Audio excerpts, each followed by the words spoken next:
Good evening. My name is Lindsay Heffernan. I want to welcome you all to our February 15th Shrewsbury School Committee meeting. First of all, I'd like to thank, as we always do, Liz Popolowski and the members of the Shrewsbury Media Connection for recording and live broadcasting this event. This meeting will be rebroadcast on Channel 29 between now and our next regularly scheduled meeting, and will also be available on the SMC YouTube channel. The first item on our agenda is public participation. I do have 5 names who have signed up for public participation. I want to just explain how public participation works. We obviously have a lot of people who are here and are very interested in in some topics on our agenda tonight. Once recognized, each speaker will have up to 3 minutes to come up to the microphone here and address the committee. We ask you to keep your comments to 3 minutes so that everyone has time. In addition, I want to note this committee always reviews written comments, and we have received many on this topic, and I want you to know the entire committee has reviewed those. Moreover, it's important to know that public comment is not a debate. This committee is not going to engage in a back and forth. It's our chance to hear from you. We will be discussing the calendar item out of order first tonight, because obviously I think many of you are here for that. We'll cover that item first, and we will plan to be voting at our next regularly scheduled school committee meeting. With that, I would like to welcome Anand Sharma up to the microphone, and you have 3 minutes. I'd ask if you to give your name and your address for the record. Yeah, my name is Anand Sharma. My address is 102 Stony Hill Road, Shrewsbury. And I'm living in the Shrewsbury for more than 20 years. So, good evening, school committee members and school superintendent and committee members. Thank you for giving us the opportunity to speak today on our request of making Diwali a school holiday. It is a major festival of Hindus in India and across the world.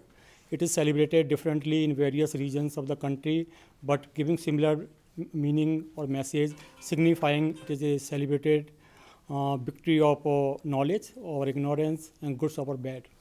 It is a festival of lights, and its significance is destroying inner negativity through knowledge and wisdom.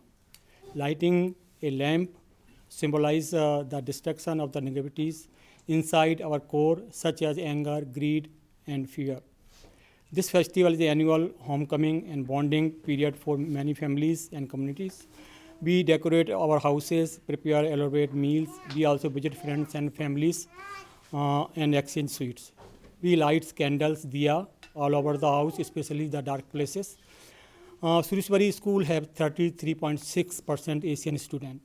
And of this, largest population is of Indian students, which is pretty good number. This community is growing at a very fast pace and also contributing in the town's development and prosperity. When we were in India, our parents involved us in celebrating because we had a holiday on that day, and it became an integral part of our life. And we would like same to be happen with our kids here too. Here, kids are not part of this celebration and going to school on each and every day, and they do not want any absence or lag in any other activities.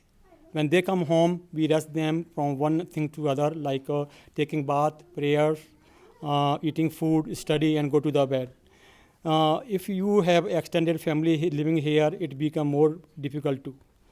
If you give holiday on this day, our kid can participate in activities such as cleaning for the prayer room, decorating houses with lamps, helping in kitchen, distributing sweets in neighborhood, comfortably sitting with the extended family members and enjoying the meal with them. Making this day is a holiday also help us make more understanding of each other differences. It will also bring different groups together, and group generation will grow up accepting it as one of their own. Towns like Westboro, Ashland, Hopkinton, Holliston, Littleton, and Acton already observing this as a holiday and can manage their resources also. New York City and even more than 20 school districts in New Jersey state also have this day holiday. On behalf of Indian community, I request you, please declare a day of Diwali as a school holiday in town of Shrewsbury. Thank you so much. Thank you very much for your comment. Next, I have up to speak Paranya Prade? He's sick, so He is sick, okay. he can go. Then I'll go to my next person on my list is Tananye Mangal. Thank you. Hello, my name is Tini Mungal and I live on 8 Eagle Drive. Dear esteemed council members, let's start with the definition of a holiday. Holidays are days in which we celebrate breathtaking achievements that people have accomplished or traditions that people follow according to their own religion. The tales of Diwali vary, but most people agree that Diwali celebrates the Hindu goddess of wealth and prosperity by lighting lights to direct the goddess into their homes and bring fortune. In other places, they talk about good overthrowing evil. Like in northern India, they celebrate the gods Rama and Sita at the city of Lord Rama's birth, or Ayodhya, after killing the evil king Ravan. Also, in Bengali, people worship the goddess Kali, who is the destroyer of evil forces. In Nepal, which is a country bordering northeast India, people celebrate Lord Krishna's victory over the wicked king Narkasura. There are huge celebrations with amazing food, breathtaking fireworks, vibrant color, and time with family. If we are fortunate enough to get this holiday, then we will be able to have more memorable experiences with Diwali. Right now, students have to wait through the entire school day till we can finally go home and do Diwali. And our parents, on the other hand, have days of preparation and chores leading up to this holiday, which is lots and lots of pressure. If we had the day off from school, then we could help our parents do the tasks that they're always nervous about, and this would make Diwali more enjoyable and more inclusive. How could this relate to you? If you've not tried Diwali before, you could give it a shot. It's very, very fun. And if you have, then it builds much stronger memories and it makes you feel a lot better. Using these, we should step up and address this problem now. Thank you for listening. Thank you. And thank you very much. Next on my list, I have Milind Kanatkar.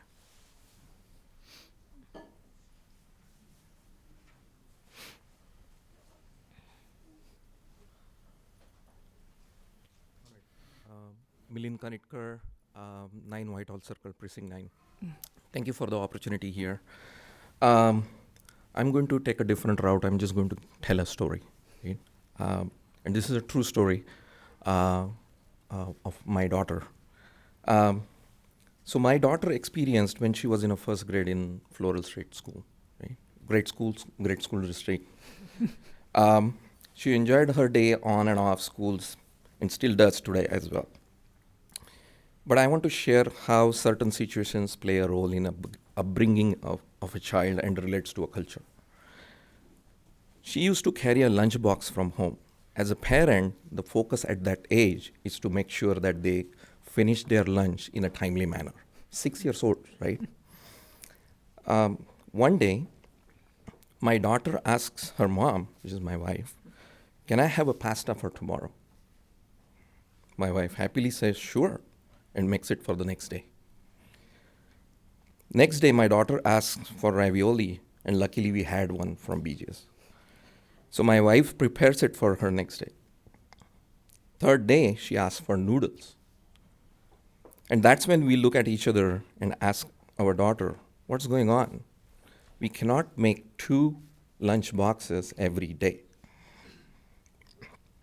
So we need to change. We can do this for a change once in a while." At first, she was not open to share the reason, but after a little bit of a conversation, she says, my friend at the lunch table said, "Your food stinks." Our hearts sank at that moment. We had a problem that we didn't anticipate. We were looking at whether she's finishing her lunchbox or not. And now suddenly we have to answer her question.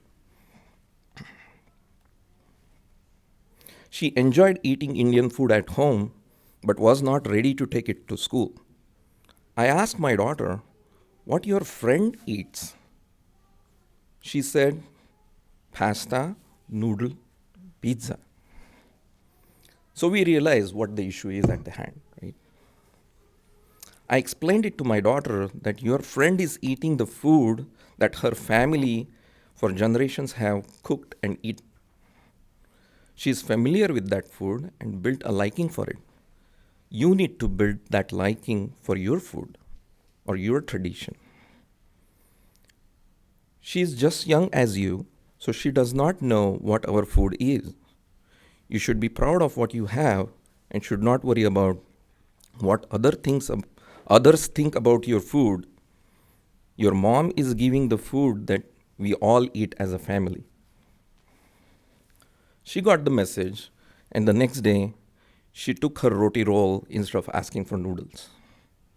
She enjoys all the cuisines, by the way, today, right? But she also enjoys her food more than ever.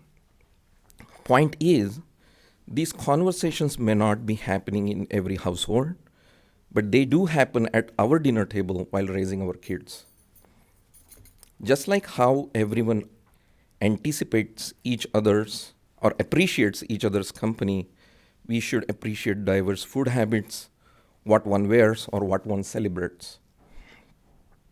We are looking for an opportunity to be able to celebrate the festivals as a community and not just among us.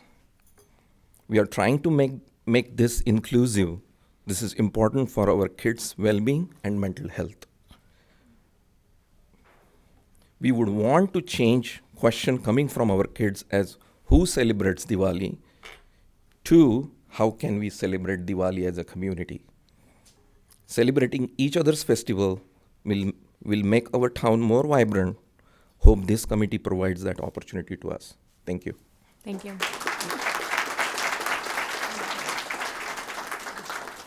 And last, I have signed up Gia Sharma.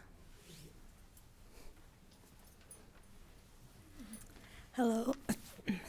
Hello, my name is Gia Sharma and I attend Shrewsbury High School. I would like to use tonight's opportunity to speak about Diwali, the Festival of Lights, and would hopefully request you to add it as a holiday. Diwali is the biggest festival for Hindus. It shows how light can overpower the darkness. On this day, people worship the goddess Lakshmi to bring luck and prosperity to their home. I urge you to include this day as our holiday because I always miss out on not being with my family on this day. They always tell me about their activities they have been doing the whole day and its significance. I believe they want to tell me everything because they want me doing the same thing when I grow up and I have a family. Staying with family on this day makes our cultural bond stronger. So, therefore, I request you to make this holiday Diwali as a holiday. Thank you. Thank you.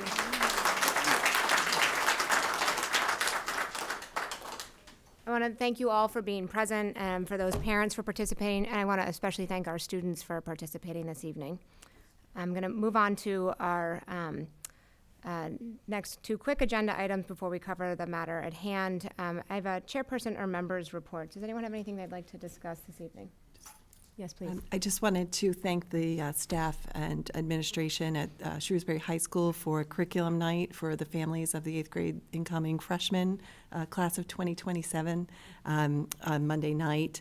The leadership team did an outstanding job walking families through the Shrewsbury High School curriculum, course selection process, and answering families' questions. I just wanted to give them a big thank you for a very successful evening that was very well attended. Thank you. I would echo in addition, we have many events at our schools to celebrate. We had a Patton fourth grade chorus concert in the last couple of weeks. Big excitement in my house around that one. And I would also note that earlier today, many of us attended our high school's 22nd annual Black History Month celebration, this month being Black History Month.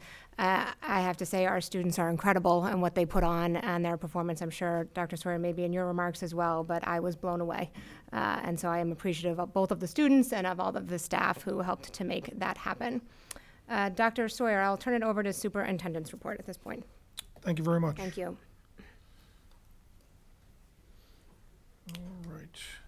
So let me just add my congratulations to the students who are part of our Black History Committee. and their faculty advisors at Shrewsbury High School. Today was the 22nd Annual Black History Assembly. It was titled Black Excellence, a Celebration of the Black Diaspora. And as I communicated with the community today via an email, it involved really what I thought, some outstanding educational information about the voluntary and involuntary, of course, spread of African peoples across the globe. That was conveyed in a variety of ways, the spoken and written words, song, dance, the visual arts. There were student winners of art and writing contests whose work was extraordinary. And I think the whole entire experience, several performances, and with an extremely respectful student audience at both two assemblies, so all of the students could see it. The auditorium was packed for each one, of course, but it was extremely well done. And I thought really did not only promote an honor of Black history, but also our school district's core value of celebrating diversity and supporting school cultures of mutual acceptance and respect. And so congratulations to all those who were involved. I'd also like to make mention of another student event I was able to attend recently, which was the honors capstone projects that were displayed by several members of the Shrewsbury High School senior class. Honors Capstone is a course that students can take the spring of their junior year and the fall of their senior year that involves an independent research project. The projects were extremely well done. The presentations, everything from economics and finance to a whole project on traditional Indian dance, including some others that had to do with one on the environment and decarbonization. Ran the gamut of many different projects that these students are very passionate about, had done excellent research, reached out to experts, and put together web pages and reports and everything that really was extremely well done. So I want to congratulate those students on their accomplishments. I know we recently had the science fair, and we will, I'm sure, be communicating more as kids move on to the next stages of that. But I also want to thank all and congratulate all of our students who participated in the Shrewsbury High School Science Fair. And the last two pieces, I do want to mention that today is National School Resource Officer Appreciation Day. I want to thank and recognize Officer Sean Valliere and Officer Alicia Brownell, who are our two resource officers, Officer Valliere for grades pre-K to 8 and an Officer Brownell for the high school. They are key members, partners to us, not only for providing a lot of different kinds of supports to us throughout the school day, but also with regard to the topic of safety and security of our schools. And with that, I did communicate to the community today, but I want to reiterate that it's very unfortunate that over the past yesterday and the prior day, in several school districts around Massachusetts and around the United States, there have been some incidents of what's known as swatting, when someone makes a hoax call to police, 911, or directly to a police station, saying that there's an issue someplace. Sometimes it's an issue at a home or a business, but in this case, in schools. And of course, the law enforcement is obligated to respond, cannot take a chance. They're very upsetting incidents for schools to deal with. It's something that I did want to let the community know that certainly we have, even before the last couple of days, had a heightened understanding that these have been happening from time to time around the country, that we have continued to work with our partners, with the Shrewsbury Police Department and the Shrewsbury Fire Department, around how we respond to all kinds of different issues that could require the assistance and the coordination of public safety, and that we are going to continue to partner with them to do that work. One thing that I will say, and I want to make sure we keep repeating this, obviously we hope that we're not in that situation. Certainly we hope that we would never have an actual situation that's a threat to the health and well-being of our students or staff.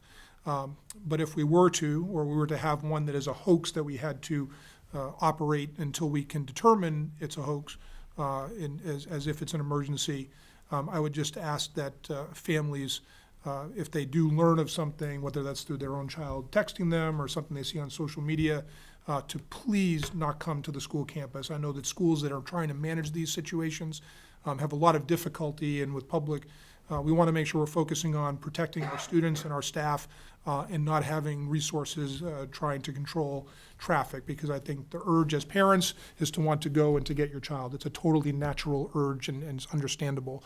But the best thing and the safest thing is to allow the public safety folks to do their job, and we promise that we will communicate with you as quickly as we can if there were to be a situation that we had to notify you about. But again, we're very fortunate to have excellent partners here in Shrewsbury and an excellent working relationship. We'll continue our regularly scheduled ongoing exercises and trainings and drills. It's unfortunate that we have to pay so much attention and spend so much energy on this. It's an unfortunate reality of the 21st century in America. I hope it gets better over time. What we have to do is focus what we can do here. And the best thing we can do, of course, to keep our schools safe is to provide an opportunity for all of our kids to feel connected to their school community. And if something is off with any of our students, is to say something. We ask our students to tell a trusted adult if they're concerned about a classmate. We tell our staff to raise that concern to the administration if they're concerned. And we certainly, the same for families, if you're concerned about something in the community that may be connected to our schools, to let us or the police department know. We would rather know and find out something is something not to worry about than have something not looked into that might require some attention. So again, I'm sorry to have to spend time on that, but I felt, given what's been in the news, it's important to remind people of that as well. And that is Superintendent's report this evening. Thank you, Dr. Sawyer. As I mentioned, we're going to take our items slightly out of order in the agenda, and our first agenda item will be under the matter of policy, and that is the school district calendar for the 2023-2024 school year. Dr. Sawyer, while you pull up your slides, tonight, Dr. Sawyer will be summarizing his recommendations for the proposed 22-23 school year calendar and answer any questions that this committee may have. That draft calendar will be posted for public comment. Again, comments can be made directly to the school committee in request of a potential vote on our next meeting on March 1st. Dr. Sawyer. Thank you.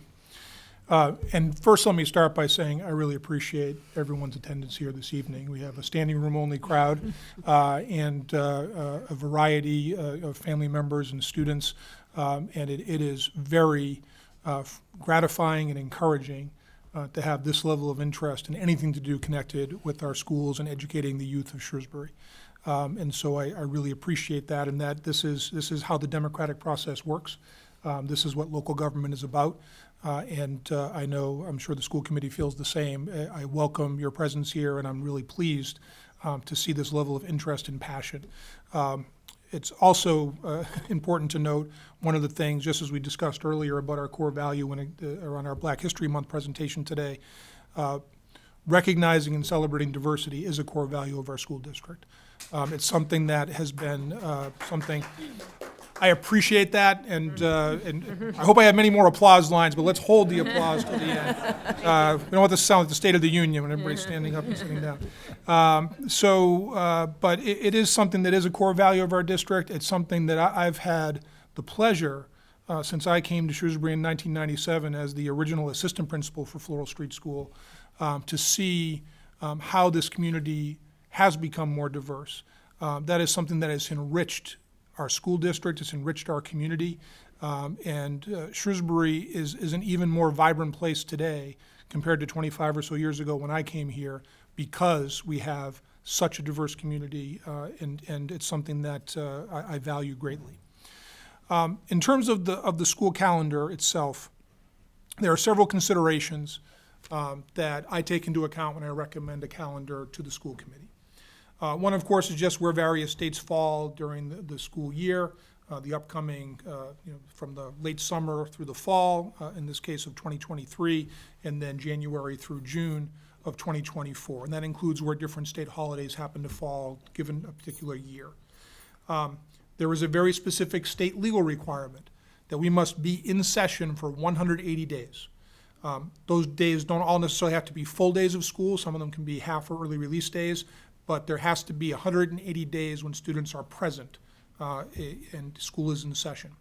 And that includes, for our elementary schools, it has to be 900 hours of instruction, and for our middle and high school, there has to be 990 hours of instruction. So our school schedules, you couldn't do lots and lots of half-days because you wouldn't meet that threshold unless you had more than 180. There's nothing preventing more than 180. And when I came to Shrewsbury, actually, I think we had 182 days of school actually in session to meet those thresholds. And over time, that was shifted for a variety of reasons. We have to build in at least 5 snow days. Everyone asks me about snow days, right? Because that's my job, is to call snow days. And people, sometimes think that, oh, well, once there's 5 snow days, that's it. Well, basically, you're required to go 180 days. And the state requires that any school calendar that's established has at least 5 days in June before July 1st that could be for a snow day. That's the minimum number you can have. You'll see our calendar proposal later. We certainly have more than that in Shrewsbury because we tend to get out in mid-June. But there are some districts who might start later than Shrewsbury does, may have more days that they have off or more half-days, or they go more than 180 that go deeper into June. But based on some policy that has been in place for a long time here in Shrewsbury, we've tried to end by the middle of June. And the next bullet is one of the main reasons why. Although we're better than we used to be, about half of our schools have no climate control. So the deeper we go into June, the more difficult it is to hold school in a comfortable way where students can focus on learning, and it's a reasonable environment for our educators and support staff to work in. So that's definitely a consideration. And of course, unfortunately, here we are on a 55-degree day in February and a 60-degree day tomorrow. Climate change may mean that we have even warmer weather potentially coming in June in future years. And then the last bullet there, which is very important to me, over the course of my time in Shrewsbury, there have been 2 different calendar committees that were formed and included many parents, many school staff members, members of the school committee, and looked at this issue of the school calendar in a variety of ways. Both of those happened after we had actually very bad winters and school went deep into June. And the question came up, well, what can we do to maybe have school end at a more reasonable time in June? That was the driving sort of question with both of those. Although when the product of the first calendar committee, I believe, and then certainly a key question for the second one that convened in 2016, was also a question of religious holidays. And I'll speak more to that specifically in a bit. But in terms of the sense of not wanting school to go too deeply in June, a variety of recommendations were made. One question that had come up, for example, was, well, should we change our school calendar around our school vacation periods? Many private schools have, in some other parts of the country, have 1 week of spring break in March instead of the 2 different spring breaks, one in February and one in April, that traditionally Massachusetts school districts have had. And in both times, after polling the community and looking at it, those calendar committees decided to keep the process that we have been using, which is virtually every school district in Massachusetts uses, which is to have those 2 breaks. They're both coincide with state holidays where we must be closed on President's Day and on Patriots' Day in April, President's Day in February. And so even if you change to 1 week in March, you actually don't gain that many days in June. And you also run into issues where, because we have so many staff members and parents who work elsewhere, even in other school districts, other places, if one school district is out of sync with that schedule, it makes it very, very difficult. You can imagine if you're a teacher in Shrewsbury who lives in Northborough, and your children are getting off on February and April vacation, and Shrewsbury were to be having a March vacation, that would make it very difficult to have family to do anything, and of course childcare issues, and the same goes for parents who might work in different school districts as well. So those are things that came up.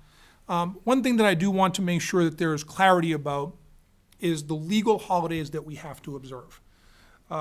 This is from the Massachusetts Secretary of State website. That is the office that oversees all the legalities around state holidays in Massachusetts. And it makes clear, because people will often speak about federal holidays, that we have to be closed on federal holidays. And I just learned this a few years ago myself, because I used to have the same mentality. Federal holidays really only apply to the federal government, when the federal government is open and closed. Other holidays essentially are under the jurisdiction for private businesses and schools and things, and local government and state government is under the jurisdiction of whatever individual state government there is. So Massachusetts law around legal holidays is what governs when we must be closed as a school district.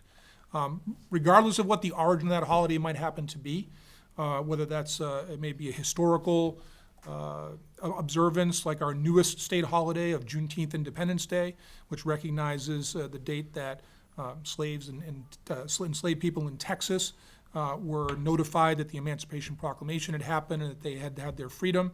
That's the most recent holiday that was passed by the state legislature and signed off by the governor.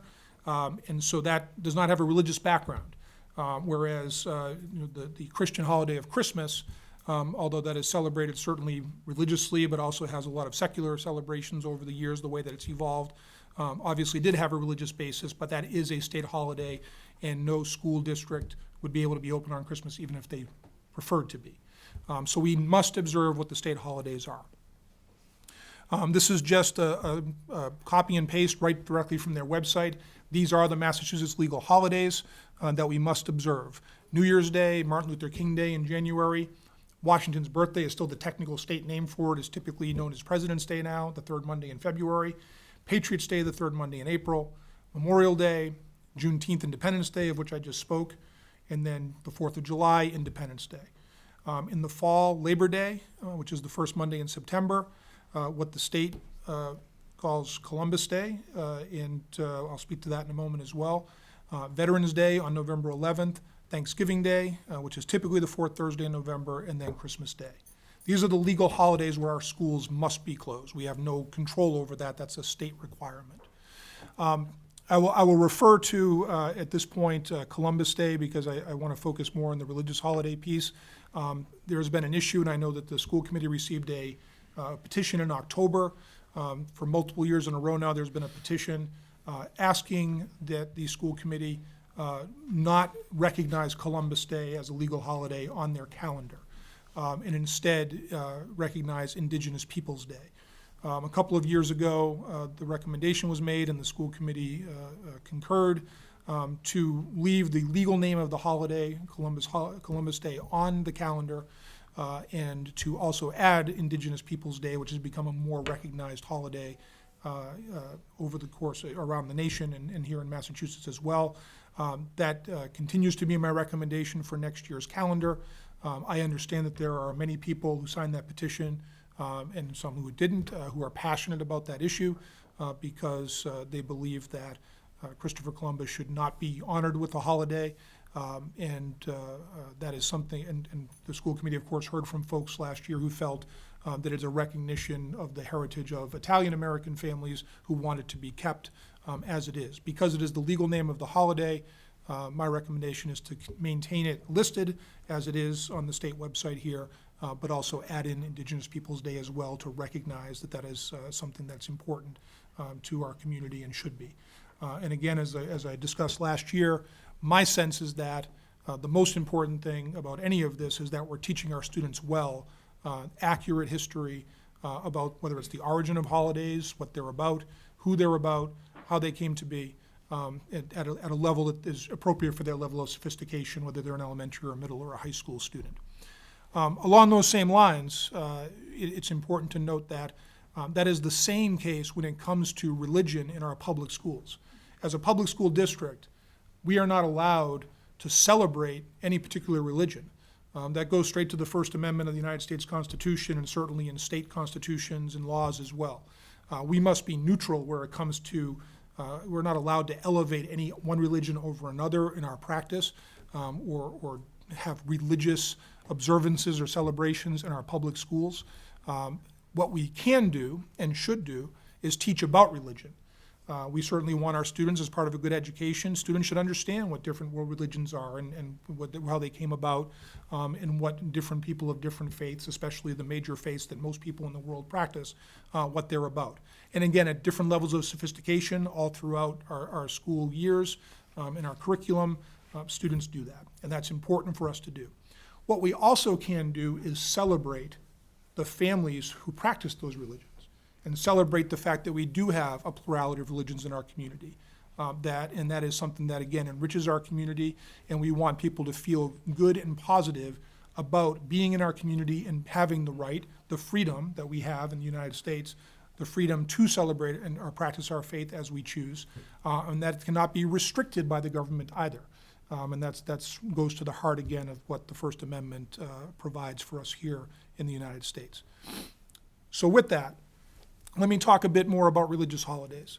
The 2016 committee, again, made up of parents and educators, and consulted and surveyed students as well as families and our staff, did make the recommendation to continue the practice that had been in place since the early 2000s. Back in the early 2000s, the Shrewsbury Public Schools did not hold school on a few different religious holidays that were not state holidays. One was Good Friday, which is the Friday before Easter and is not considered to be a major holiday, but an important religious holiday in the Christian religion. It also did not hold school on the two Jewish holidays of Rosh Hashanah, which is the Jewish New Year, and Yom Kippur, which is a solemn, also what is known as together as the high holidays in the Jewish faith. Those were no school days in Shrewsbury. And that 2005 committee determined suggested, and the school committee at the time agreed, to stop observing those holidays as no school days. And one of the main reasons they gave, there were two main reasons. One, it was a way to get school out earlier in June. But they also gave notice that there was already the sense that Shrewsbury was becoming a much more diverse place religiously, and that there were going to be Hindu families, Muslim families, Sikh families, families that observed lots of different religions, who were going to need and want to celebrate their own religious holidays. And that if we started to have no school on a variety of other religious holidays, that would push the school year even deeper into June. So they made the choice at that time to have holidays that were already in the calendar removed. Now, not everyone agreed with that at the time. There were definitely Christian and Jewish families who would have preferred that those days stay as no school days. But it is something that our community adapted to, and that's what's been in place ever since in terms of not having any religious holidays that are not required state holidays be no school days within the calendar. In addition to that, that was affirmed, as you can see from this quote. This is directly from the report from 2016. It was recommended to continue that practice after surveying the community. But they also made note that they wanted to make sure, and it was based on some of the feedback from high school students in particular, to take steps to increase the awareness of our students and families and staff about the various religious holidays that our families observe, and also be clear about our school committee's policy about what happens if a student misses school in order to celebrate a religious holiday. This again is just the state law that makes that there's a state Massachusetts law that absolutely says no student can be penalized if they need to miss school to celebrate a religious holiday. And that's just as the language from that website. And you can see the key parts there I have in bold. Students by state law and also by Shrewsbury School Committee policy, which mirrors the state law language, are able to miss school. They need to be provided with the opportunity to make up whatever they've missed in a reasonable amount of time. And at the end, as it says, no adverse or prejudicial effects shall result, meaning there can be no penalty. There can be nothing that happens to a student that would cause them somehow to be negatively affected if they miss school for religious observance. That's been state law and policy for a long time. In terms of our current practice, we do communicate this to our staff during their yearly mandated training. We include an expectation with that not only are students allowed to miss school without penalty, but that they should avoid things happening that would be considered to be major, whether that's a major test, a project being due, an assessment, a field trip, things, today's assembly. We would certainly not want to have a big celebration and assembly on a day when a number of students would be out potentially observing their own religious faith. So that's something that's been communicated each year. This year, something that was newer is that we implemented no homework nights on several major religious holidays. Because rather than try to balance what students might not be doing it or needed more time, we felt that as a way to observe and send a message of inclusivity to all of our students, that when some of our students were observing a religious day, we wanted to make sure that there was not a homework burden that evening.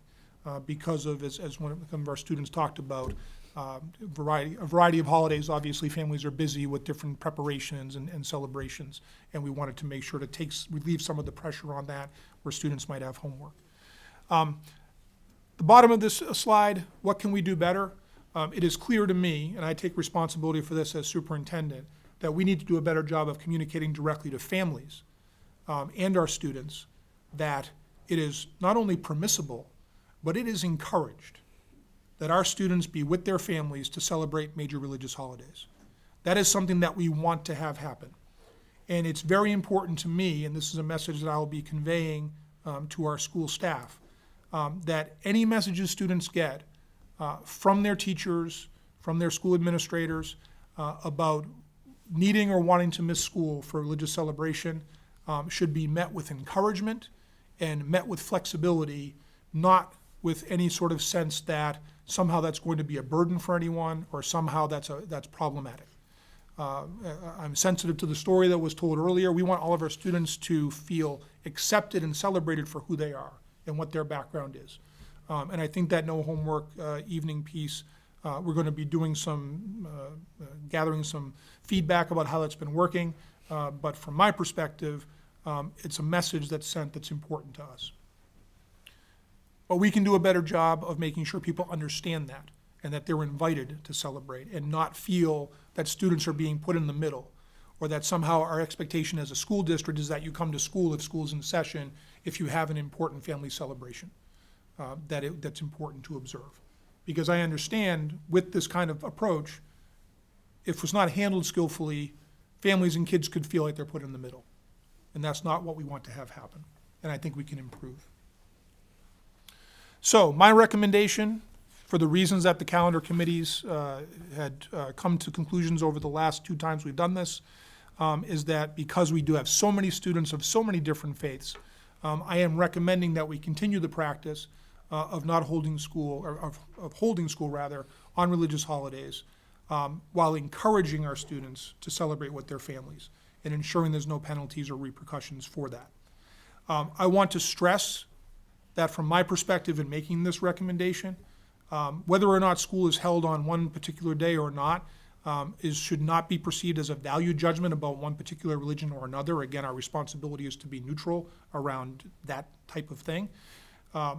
And the only caveat I would give as a future consideration is that should we be in a position in this school district where we're encouraging students to stay home, and with gratitude we are diversifying our staff more and more. If we were in a situation where so many students would be absent and so many staff would be absent that it would make it extremely difficult to even operate our schools that day, that is something that would be a different flavor about whether to make a decision to not have school on a particular day. One example I was discussing with Ms. Clowder, our assistant superintendent for curriculum, who grew up and went to high school in the town of the city of Newton, Massachusetts. Newton, when I was growing up, and still does have a heavy presence of Jewish families, and their school district had a very heavy presence of Jewish staff. Newton Public Schools, certainly then and probably now, would not really be able to operate successfully on one of the Jewish holidays because so many people would be exempted from coming to school and encouraged not to come to school to celebrate their religion. I don't know if we're going to get to that point at some place here in Shrewsbury with certain faiths, but that's a caveat for potentially in the future.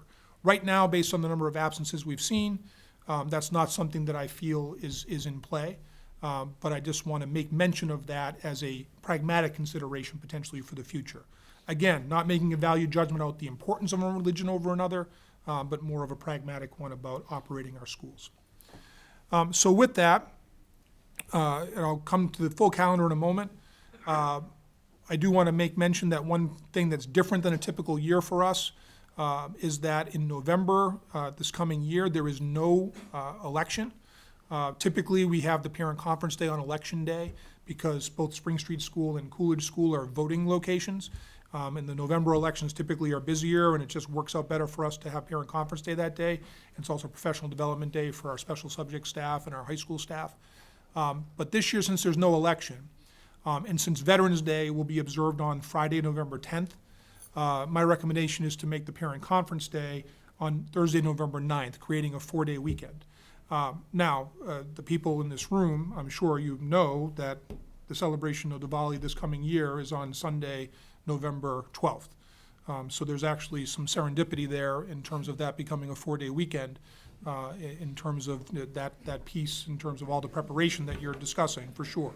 And I'm sure it'll be a wonderful celebration, and I'll enjoy seeing all the lights coming out. One thing I appreciate now, I know it's become more of a thing for the holiday of Halloween to decorate houses with lights and things like that, but one of the great things about Shrewsbury is that you're seeing lots of houses being decorated with lights because of preparations for Diwali, which again, I think it enriches our community greatly. But that is a recommendation specifically for November as well.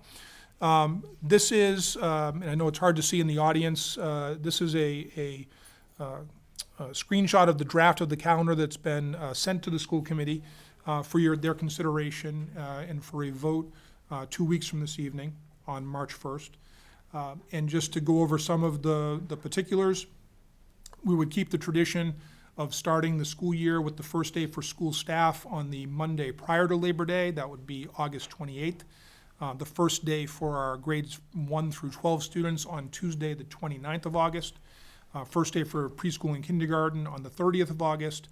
And then that Friday, September 1st, be a professional development day. So we get a few days in to get kids started with the school year, have an important early in the year professional development day, make that a 4-day weekend for families with Labor Day. And that would be the typical start we have to the school year. After that, in October, the required state holiday on the 9th, which is listed there as Columbus Day and Indigenous Peoples Day, would be preceded on the Friday by another full professional development day. The calendar committee has indicated families preferred to have long weekends when they did have these professional development days. So that is a recommendation there. In November, I just spoke to where the 9th and the 10th. There is the parent conference day suggested on the Thursday, the 10th being the observation of Veterans Day. Maintaining our typical Thanksgiving break of the Wednesday, Thursday, and Friday. In December, we would begin our early release days, and one change would be to move an early release day to January from May. So there'd be Tuesdays over December, January, February, March, and April as our 5 early release days for staff training. And then beyond that, really the typical vacation periods that are associated with state holidays. The purple in May, just those 2 days, 2nd and 3rd of May, would be our preschool screening days where there'd be no classes for preschool staff or preschool students, so that staff can conduct screening for the next year's group of students. And then after Memorial Day, high school graduation would be scheduled for traditionally the Thursday after Memorial Day on the 30th of May. And the 180th day under this schedule would occur on Wednesday, the 12th. If we were to have 5 school days, but there's plenty of room in the calendar for school days, of course, but if we had to go to a 5th snow day, hopefully not, we are not allowed to have school on June 19th because that is the new state holiday of Juneteenth Independence Day. So the last day of school would be the 20th of June if we had that 5th snow day in 2023-24. So again, this maintains the approach we've been using, for basically about 2 decades now, and again with great respect for the requests that have been made by the public speakers here this evening and those who have emailed the school committee and me. I respect your opinion and your desire to have a no school day for the entire district on Diwali. Again, next year with it being on a Sunday, it may not come into play as much, but regardless, it is still my recommendation to stay with the approach we've been using for the reasons I've stated. But again, without any, I certainly don't want that to be interpreted as any level of disrespect for the feelings of those of you who would prefer something different, as well as families who may prefer to have the Jewish holidays, or our Muslim families who prefer to have Eid al-Fitr or Eid al-Adha off, whether or not our Jewish families who would prefer to have Rosh Hashanah or Yom Kippur or Passover, Christian families who prefer to have Good Friday, Orthodox Christian families who prefer to have their Good Friday. I know the celebration of the holiday of Holi as well may be one where families may want to have their children home with them celebrating. Not so much religious, but Lunar New Year for our families from East Asia and Southeast Asia is an important holiday where we hold school on that day as well. So it's a very pluralistic community, and for me, this is where my recommendation is. I'd be happy to hear any questions and comments from the school committee. Obviously, I asked you to think about this over the next 2 weeks, and then vote on a calendar, either this or any revisions you choose to make at your meeting on March 1st. So I appreciate everyone's attention, and I'm sorry to take up so much airtime, but thank you, and I will turn it over to you, Ms. Heffernan. Thank you, Dr. Sawyer. Colleagues, do you have any questions or comments for Dr. Sawyer this evening? Please, Ms. Fritz. Just a comment. It's Yeah. the longest serving member on the committee and the oldest, I think, is part of it. I remember in '05, I was an active parent. My children were in school, so this was an issue. And then I was actually on the calendar committee in '16 when this was an issue, and we talked a lot about the religious holidays. So I also want to thank you, Mr. Sharma, for advocating for making this something that we were provided with a lot of information that we didn't have. And anytime, as a school committee, we need to have as much information and details. And thank you to you and your wife for coming and speaking with me one-on-one. That was very, very helpful. So as we move forward in these next 2 weeks, we've got a lot to think about, but I want to thank everybody who's participated. Thank you, Ms. Fritz. Yes, please. So just a brief comment. I want to thank everyone in the community who's taken the time to contact us. I want to echo Mrs. Fritz's comments that I think that a lot of the feedback that we've received has been very helpful. I know that we all take very seriously all of the communications we receive. The vote is, of course, as you mentioned, not happening this evening. We are still happy to receive public comment by email going forward. I also want to thank the superintendent for the exhaustive history of how this calendar came into be. I mean, we are, as the superintendent noted, we are an increasingly pluralistic society. Our diversity in Shrewsbury is something that is to be celebrated. That does make the task of logistics and scheduling around trying to be respectful of different faith traditions very difficult. So I just want to say that I appreciate all of the information that the five of us have been fortunate to receive, and will all be taken into consideration, I know, as I make my decision in the coming weeks. Thank you. It has been said a few times tonight, but the diversity of our community is a huge benefit to all of us and absolutely should be celebrated. Dr. Sawyer just listed many other holidays, and I want all of those children and all of those staff to take those days if they're important to them. That is important, and so I think it's incumbent upon us as a committee to make sure that everybody knows that is okay. And if they feel like they're getting a slight of a sense it's not okay, you need to raise that issue up.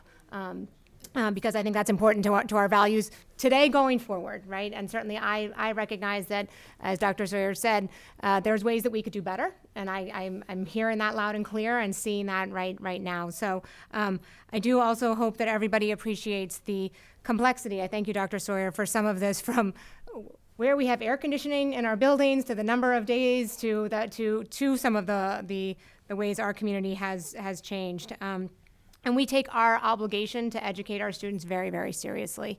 I know I, with Ms. Fritz, as a parent, was a member of the 2016 committee that looked at this issue,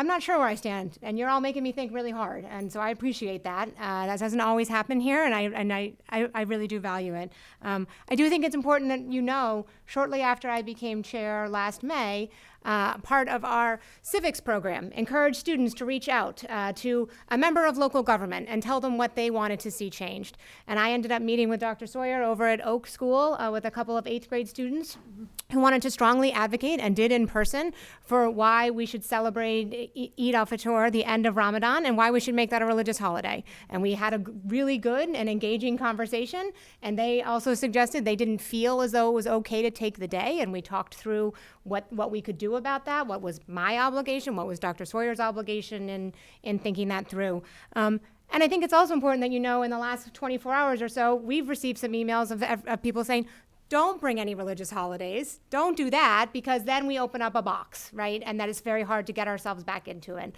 So the issue is certainly very complex for all of us. I want to thank you all for being here tonight. I am shortly going to move on to a very important matter. You're all welcome to stay. Mr. Almeida is going to talk about our world language program and our seal of biliteracy, another thing we're very proud of. But at this point in time, I welcome continued comments to the school committee, to our email address. We will reconvene on this matter on March 1st. Thank you all very much. Thank you. Thank you. Curriculum. With that, going back in the agenda. Thank you.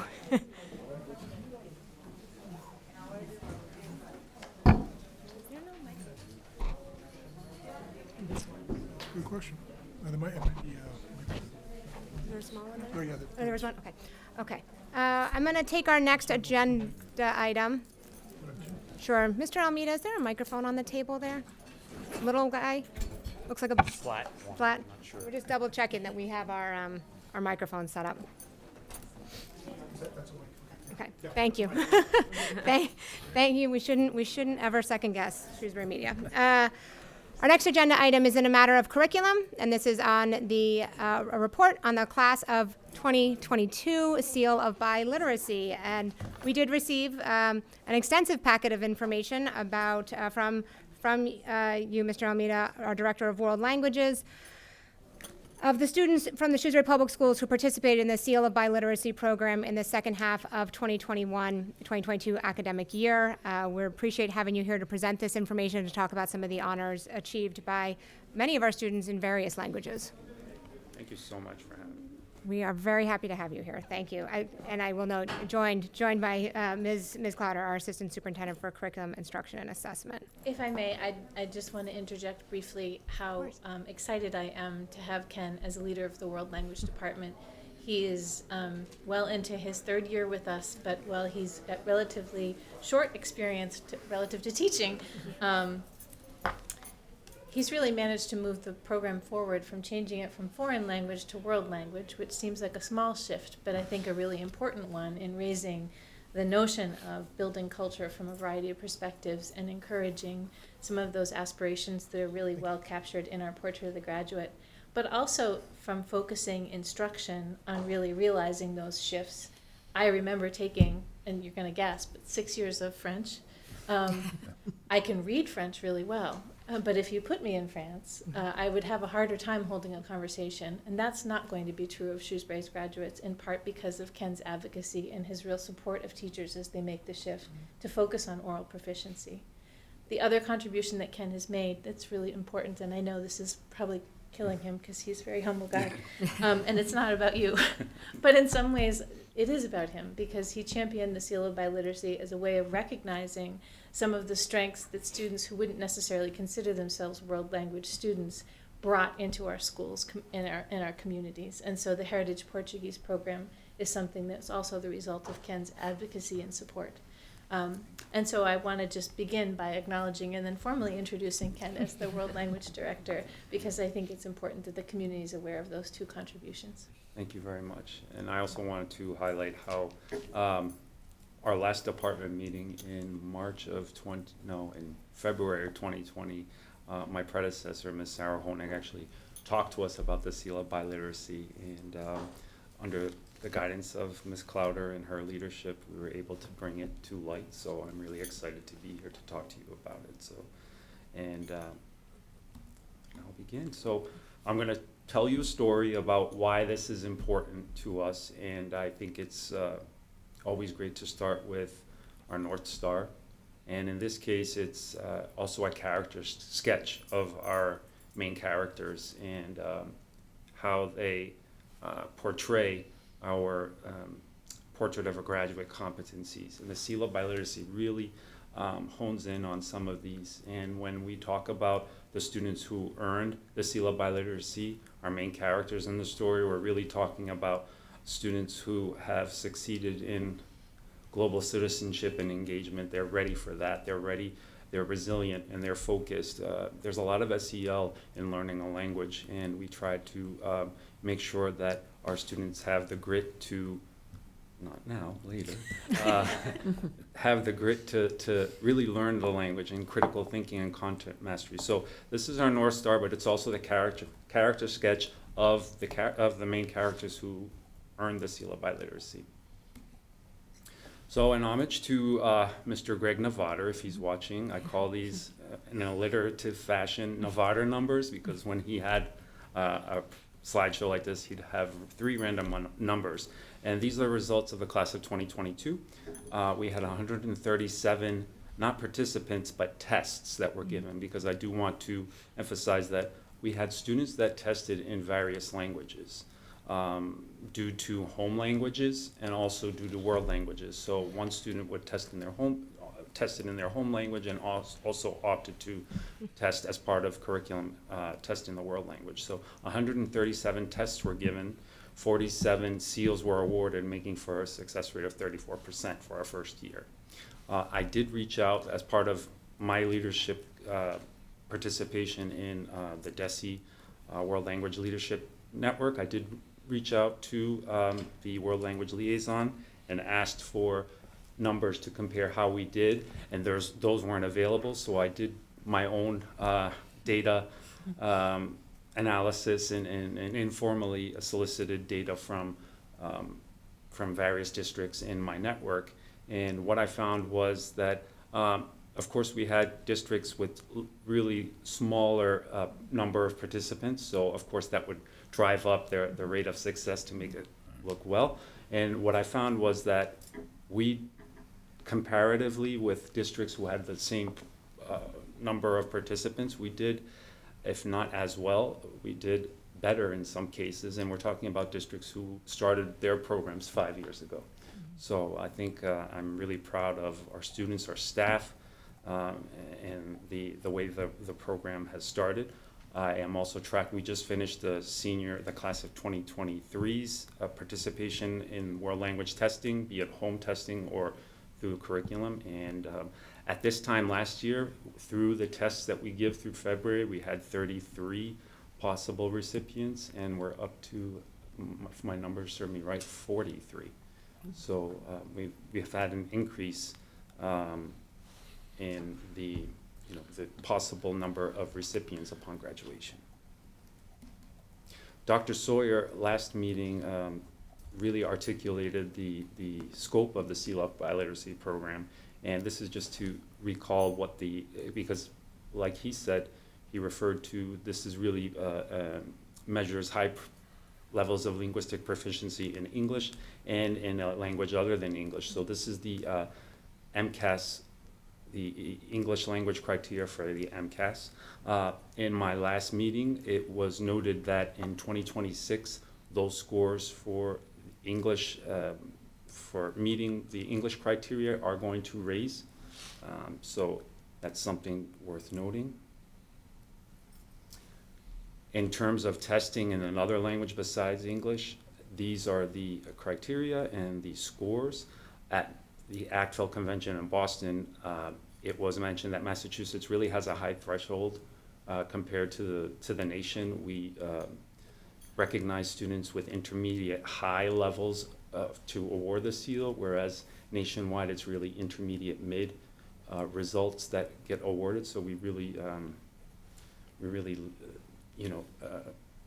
honor high levels of proficiency more than, I guess we set the benchmark higher than the nation. The seal with distinction, so there's two accolades, the seal of biliteracy and the seal with distinction. This is recognizing even higher levels of linguistic proficiency.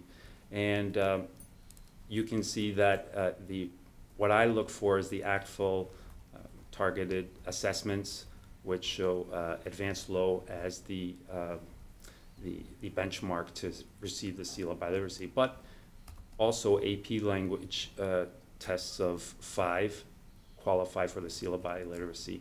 And it's great, what I really like about this program is we can talk to a student who earns the seal and give the student the equivalent of their score through an Apple test or something besides an AP and say, listen, what you earned is the equivalent of having taken an AP class and scoring this on that assessment.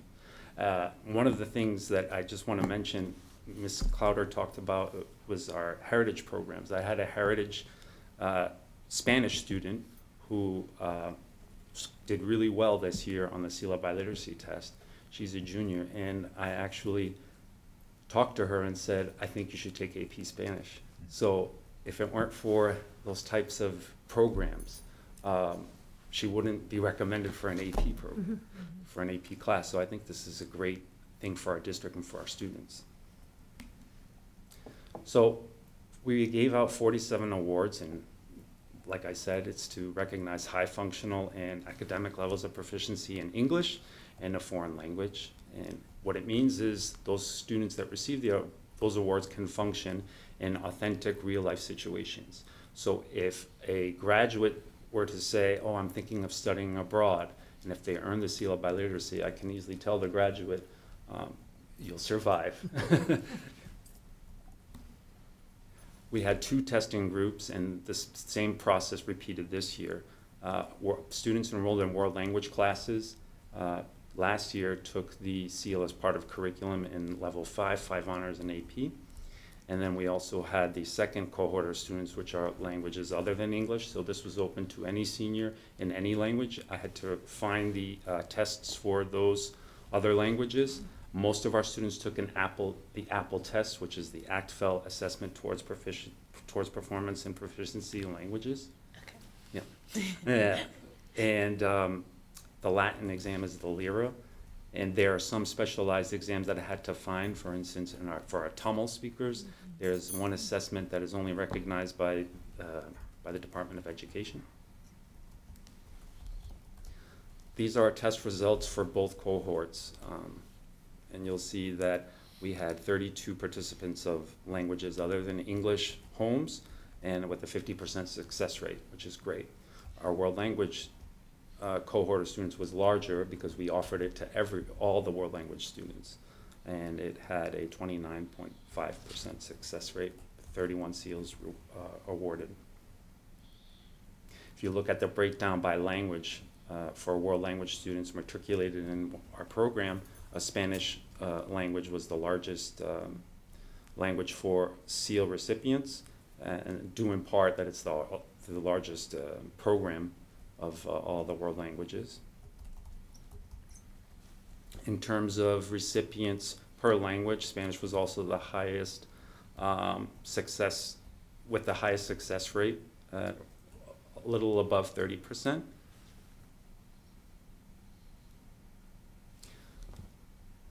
So many of our students who missed the seal of biliteracy did so in one mode, and 89% of those scored an I-4, and an I-5 was needed in order to earn the seal, so they were very close. Say what you mean by mode. So the APPLE test is in 4 modes of communication. It's in interpersonal speaking, interpretive listening, interpretive reading, and presentational writing. So they have to pass all of those 4, they're separate tests. They have to pass all those 4 tests in order to earn the seal. So if you miss one test, you don't earn the seal. So what that means is that the students who didn't earn the seal, the graduates in our world language program, missed it by one of the tests, and they missed it by 1 point. So. Our LOTE students, our largest percentage of participants were students whose home language is Portuguese. And as a result, they had the highest number of recipients. But in terms of percentage of success per language, we had one student that took the test in Japanese, and because he got the seal of biliteracy, that's 100% success rate. Followed by Tamil, the same small cohort of students was 4, I believe. Our world language students earn more seals with distinction than our LOTE students. And that's due in part of the fact that formalized academic instruction really helps in terms of written proficiency.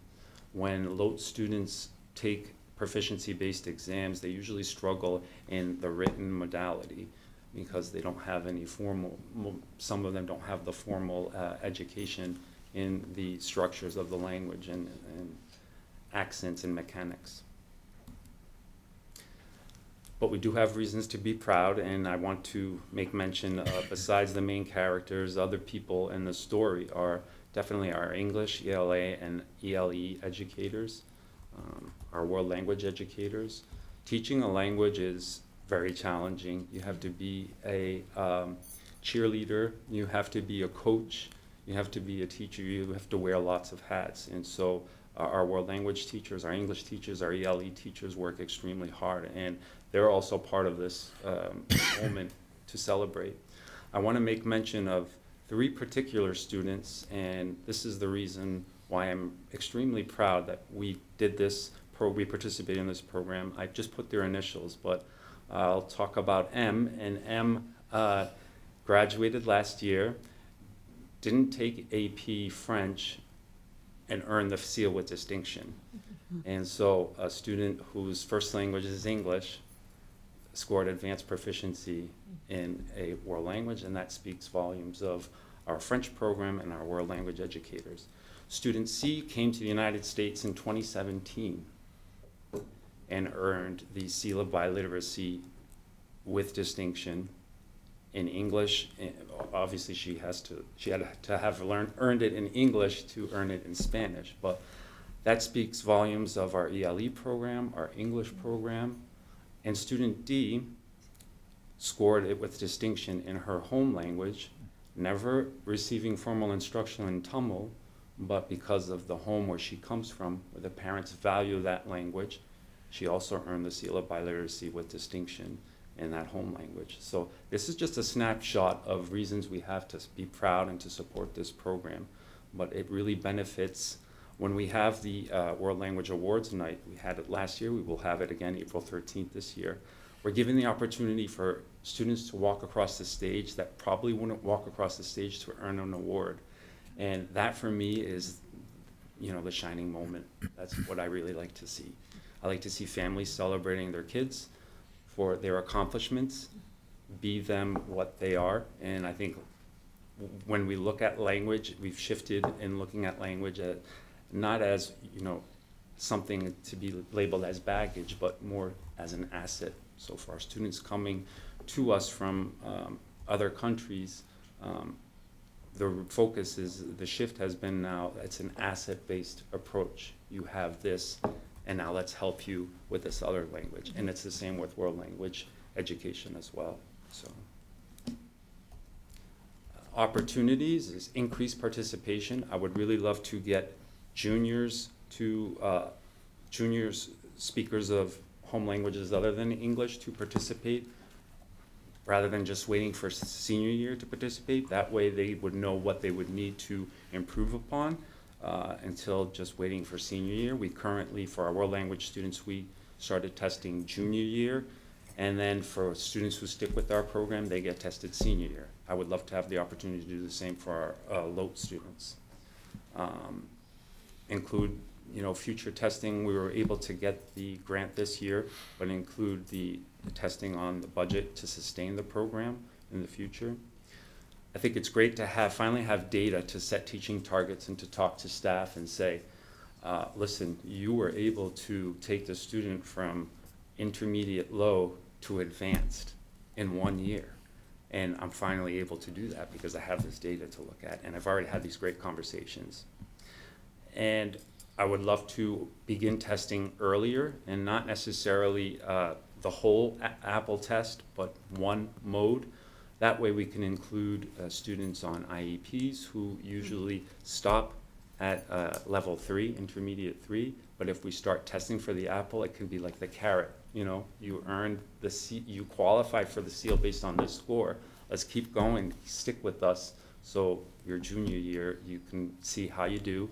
And we really want, and I'm lucky to work with great people on the special education who really want to help me include more students on IEPs and 504s in our program. And with that, I'll take any questions. Thank you so very much. Please, Ms. Boucher. Just a couple practical questions on how this works. Can you obtain a mode in junior year and then take the other 3 in senior year? And then also just how is the test administered? Is it by the world language teachers? Do they actually meet with students and have conversations with them to be able to say, okay, you've checked the box, and you can, so if you could just speak to that. Great question. So we started last year, the class of 2023, the seniors this year, they tested their junior year, and some of them already qualified based on their junior year scores, which is phenomenal. Those who stuck with world language were an intermediate 5. They tested only in the modes that they didn't receive the qualifying score this year. So instead of having to take the whole exam, they only have to take that particular exam. So the teachers administer those exams as part of the coursework. For students whose home language is other than English, I administer those exams. So I have to work with the leadership team at the high school to figure out, on the calendar when we can do that. The students get an in-school field trip in order to take that as part of their academic day to make it available to all students, so we don't have to worry about transportation issues, et cetera. So yes, so those are the logistics behind it. Thank you. You're welcome. Go ahead, please. Thank you. Again, I think it's an amazing program. We heard about it last year, hearing some more about it. First, I want to thank you for putting in for that grant. That was a significant amount of money, and that is above and beyond what your role is with this district, but $9,400 is a significant amount of money to come for us in a grant, so thank you. I want to publicly thank you for that. I also, your last comment about maybe having this one mode test so we can include more students with IEPs or 504 plans, that's wonderful, to really get that diversity and make sure all students are getting something. My question, when you talked about this equivalent of an AP, is there any positive for a student who gets this distinction that they can use for college credits or something along that line? Excellent question, and I was going to make mention of that, but I couldn't figure out how to put my comments visible. So, I wouldn't be able to do it either. yes, as a matter of fact, some colleges offer more credits for the seal of biliteracy than the AP course. So state college like Worcester State University, I believe Salem State University offered 12 undergrad credits for anybody who earns the seal. That's excellent. Yes. Thank you. And so that's basically money in the pocket of those graduates who go to those schools. Perfect. Thank you. Similar, but a touch more broadly. First, thank you for your efforts to get the program started and for the report. I just want to comment that I really like that we have been able to offer a credential for students in their postgraduate role to quickly and easily communicate language proficiency. I think that, Ms. Fritz referenced, or there was just a discussion about how it might translate into college credit, but even in a workforce situation, I think a simple way to communicate proficiency in a language is extraordinarily helpful. Obviously, to try to communicate that, using the way that we label courses is not always obvious to the outside world. So, to say that you got, good grades in this, that, or the other, or took this particular AP at this particular level, I think that this seal is a wonderful way for students who are able to earn it to quickly communicate that proficiency. So I just think that in addition to college credit, there's applicability for that beyond. So I'm just pleased by this program. Just a really quick comment. First off, thanks for your passion for this initiative. I love it. And I also appreciate the opportunities that you highlighted here. I think one of the areas especially that I know I use in my professional life is around data and presenting data to those that can impact and influence those success numbers, getting them excited about that, and also ways in which you can communicate to students that this is an opportunity that's available to kind of drive more participation. I think that's a great thing. I that one number really stood out to me around the 89% of students that were just one mode away, right? They were so close, and how can we maybe get them kind of over that to get the success rate higher. So yeah, but also congratulations too on getting that grant money into the district as well. It's always very helpful. So thank you. Thank you. I'm, like my colleagues, thrilled about the whole program. Thank you for your leadership in making it happen and working on the grant money. I just can't help but ask, so the languages other than English, for those who haven't seen your whole report, right, we have kids taking Arabic and Hindi. I'm not even sure I know this one. Marathi, that's a new, thank you for teaching me something tonight. Tamil was mentioned, and so just quite a diversity of languages. If we don't have an instructor who's teaching that language, though, how does that test taking happen? I'm guessing that's even more coordination on your part. You have to find an appropriate Tamil speaking. Can you just tell us a little bit about that? I think this is it's not to mention the fact that there isn't a standardized test for a bunch of these languages. You have to find the right test and find the money to get the test, and then find the instructor to administer it. Is that how that works? when the students signed up through their English course or through Schoology, I have to, first I get a database of all the languages requested, and then I go to the DESE website of the available languages and the available assessments. So the assessments can be taken whether or not the student has an instructor. So, matter of fact, I had a couple of parents stop me at 8th grade curriculum night asking me, my daughter speaks Hebrew. It's a heritage language, and is there a test for that? Absolutely. So what I say to parents, if you're looking to test, hopefully junior year, but senior year as of now, and you want to assure that you earn the seal, make sure that literacy skills are good, and writing skills are good, and oral skills are good.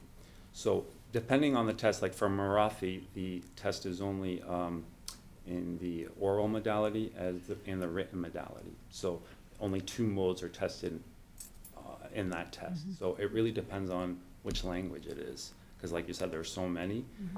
But if there's not a test available, then we need to, there's an alternative, which is a portfolio method, which a student would submit, and then we would find someone in the community who speaks that language and who can assess that language. So it's really, there's a lot of logistics behind it. Yeah, I just really want to applaud the effort to go through and open up this option for not only our students who are enrolling in our world languages, for which there's a natural pathway, but for students for whom they're speaking a language other than English and at home or at birth, that we find ways to engage them, and like your desire. The earlier the better, right? And if we can get them earlier, acknowledging that has budgetary implications of maybe they need to retake the tests and we have to find some more money, and this is sort of new for us to not have it built in the budget. But I think it's so incredible to find ways to celebrate success, and in such a meaningful way, as my colleagues have acknowledged, so both in their applicability on the job market and at the collegiate level. So just huge accolades to you, to the staff at throughout the world language program, right? And I know from our conversations you'd love it to be earlier, and I think I'm with you. And really to our students, this is an incredible job here. So, Dr. Sawyer. I want to thank Mr. Almeida and his faculty within his department for this work, and particularly to Ken for his leadership. I think for a host of reasons that you heard this evening, this is a really great improvement for our school district. They're great opportunities for students. I love how you connected it to our vision of a portrait of a Shrewsbury graduate.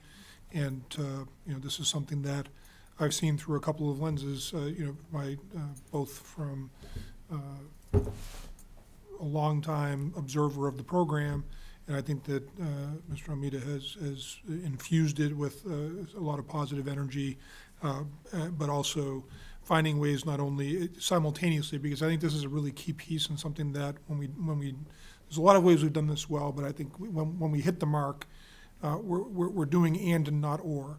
It's not, can we increase students' performance levels and demonstrated success in a particular subject?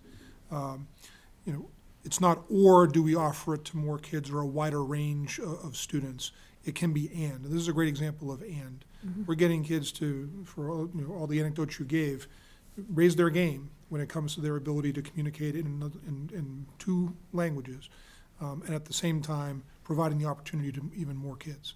And that's something I think that you and your colleagues should be commended for. So thank you, and I'm very excited to see where this goes in the coming years. Thank you very much. Thank you very much for being here this evening. Appreciate you. Our next agenda item is under Finance and Operations, and that is our fiscal year 2024 Superintendent's Budget Recommendation. Tonight we have both Dr. Sawyer and Mr. Collins to present the superintendent's initial recommendation for the fiscal year 2024 school department budget.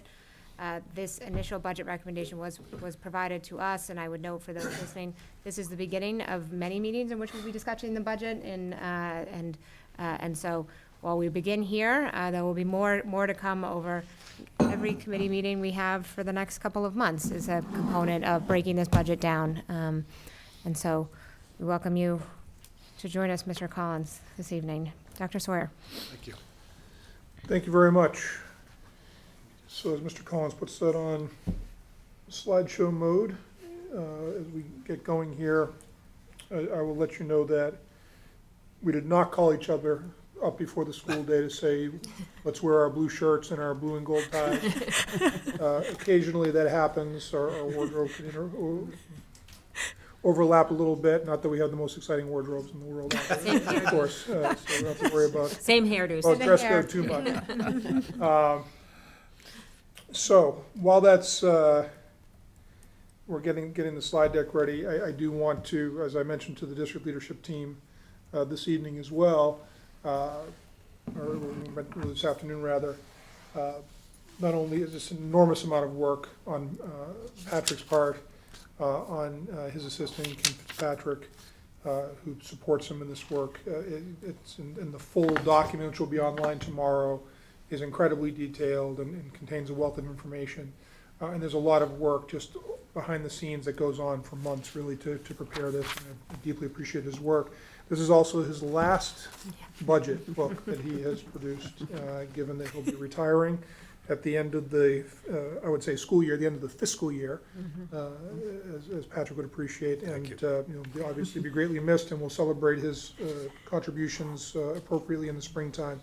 But for those who hadn't heard the news, this is Patrick's last rodeo when it comes to our budget. We're going to cover a number of topics this evening, an overview. We're going to cover the sort of key element about our agreement with the select board and the voters of Shrewsbury around what this looks like, thanks to the override we received a couple of years ago. We'll talk about cost projections to sustain what we have. We will be talking about how enrollment plays into things, and then a small number of recommended new investments given our situation, and then some comparisons, and then just a calendar of where we're going forward from here. This slide gives you the very simple bottom line. This budget recommendation is for an increase of $3.76 million, which to our town appropriated budget, and that represents a 4.75% increase. That is the maximum increase that we agreed to under the override framework, which I'll speak to more in a moment. And that is based on the fact that the baseline is 4.25%, but if the town has sufficient revenue in a particular year, it may be as high as 4.75%. And based on the work that Mr. Mizikar has done, and he's put forward in his initial budget as our town manager, I'm very pleased that 4.75% will be the affordable number under this framework that we can add to our budget to address rising costs and all the other things that go with this enterprise. In terms of that agreement, that is, again, a range of 4.25 to 4.75, and that this does cover 4 fiscal years at a minimum per the agreement that was brought forward to the voters. So this is for fiscal year 24. And then the following year, fiscal 25, would be the last year that this commitment exists for based on the override framework. I'll turn it over to Mr. Collins to talk a little bit about some of the numbers here. Okay, thank you, Dr. Sawyer. So in terms of the overall, as Dr. Sawyer just mentioned, almost $1 million. Where does this investment go? This is just a simple display of where the resources are invested in terms of delivering our educational services, and you can see, of course, the lion's share is in salaries and wages. We are a personnel-intensive organization, like all of the public school districts and educational institutions, and so 85% of the $83 million goes into salaries and wages, and that's just over $70 million. So that just leaves 15% of the remainder for all the other types of investments that we need to make. And the first one I'll call off on the left is transportation. We just broke it out here in terms of so-called regular day transportation and special education transportation. If you combine those 4 and 1%, that's 5% of the remaining 15%. Moving up clockwise is you have tuitions, special education tuitions, $3.2 million. Vocational tuition is down just under $1 million. Again, combined, about 5% there in terms of out-of-district tuitions.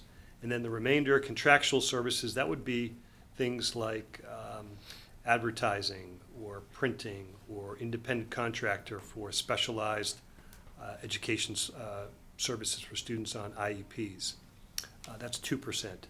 Educational supplies, equipment, textbooks, just over 1.6 million or 2% of the budget. And then all other is just a miscellaneous kind of catch-all category of everything else, which is about 1% of the budget, and that would be things like conferences or membership organizations, reference materials, things of that nature. So that's a broad-based 10,000-foot overview of the $83 million investment. This next pie chart breaks down the salary piece because that's our largest investment, and so the various staffing groups or categories that we have, and you can see again the largest portion is going into our professional educators, teachers, nurses, psychologists, just over $50.8 million or 72%.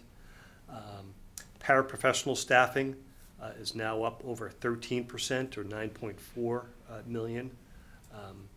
Secretarial and instructional technology support staff, 4.5% or 3.1 million.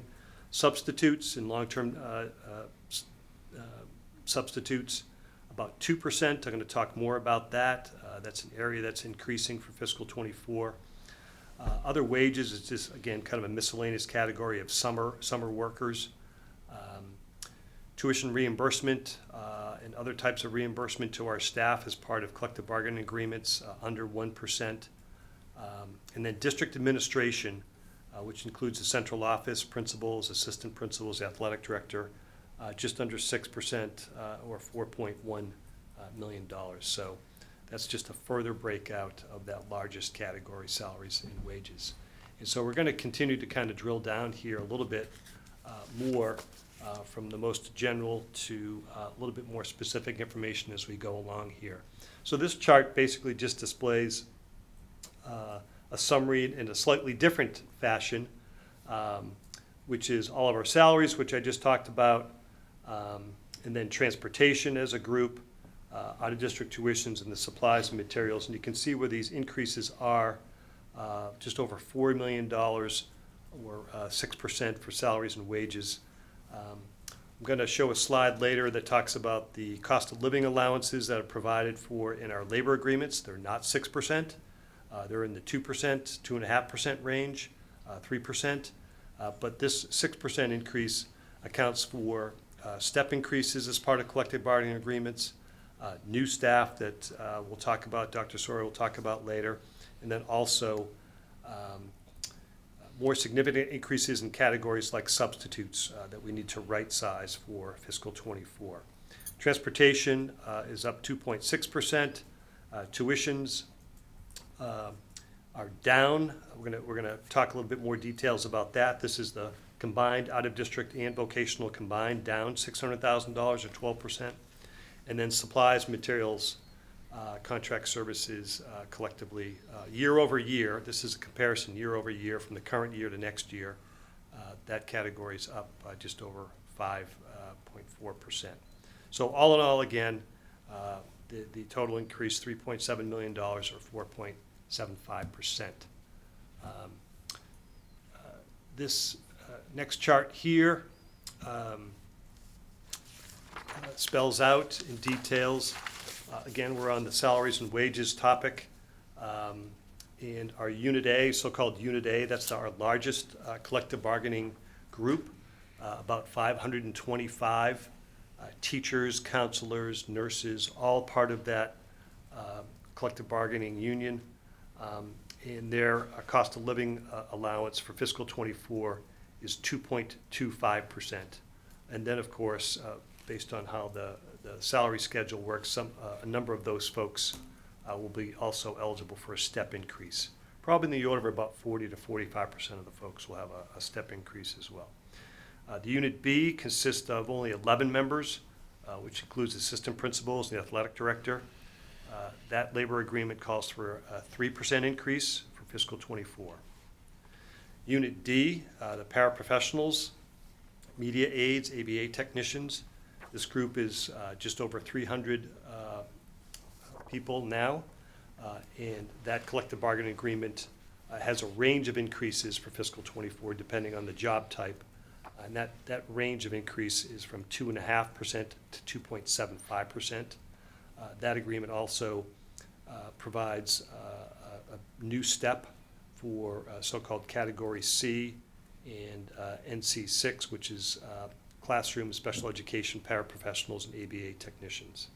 And then non-union staff, of course, is something that the school committee will weigh in on during the budget process and thereafter in terms of providing a cost of living allowance for fiscal '24. So, day-to-day substitutes, we've seen lots of variance here in wobbling, if you will. So this chart displays 5 years worth, or 6 years worth of data with respect to costs, and then for fiscal '23, where we are year to date, and then where we have provided for in the fiscal '24 budget. And so a day-to-day substitute, of course, is just somebody who's on call. They get paid $100 a day right now. We also do have some building substitutes that we contract for the entire year at a higher rate of $140 per year, $140 per day. But as you can see in blue, that bar in blue is our budget year to year for daily substitutes, and the orange line is our actual costs.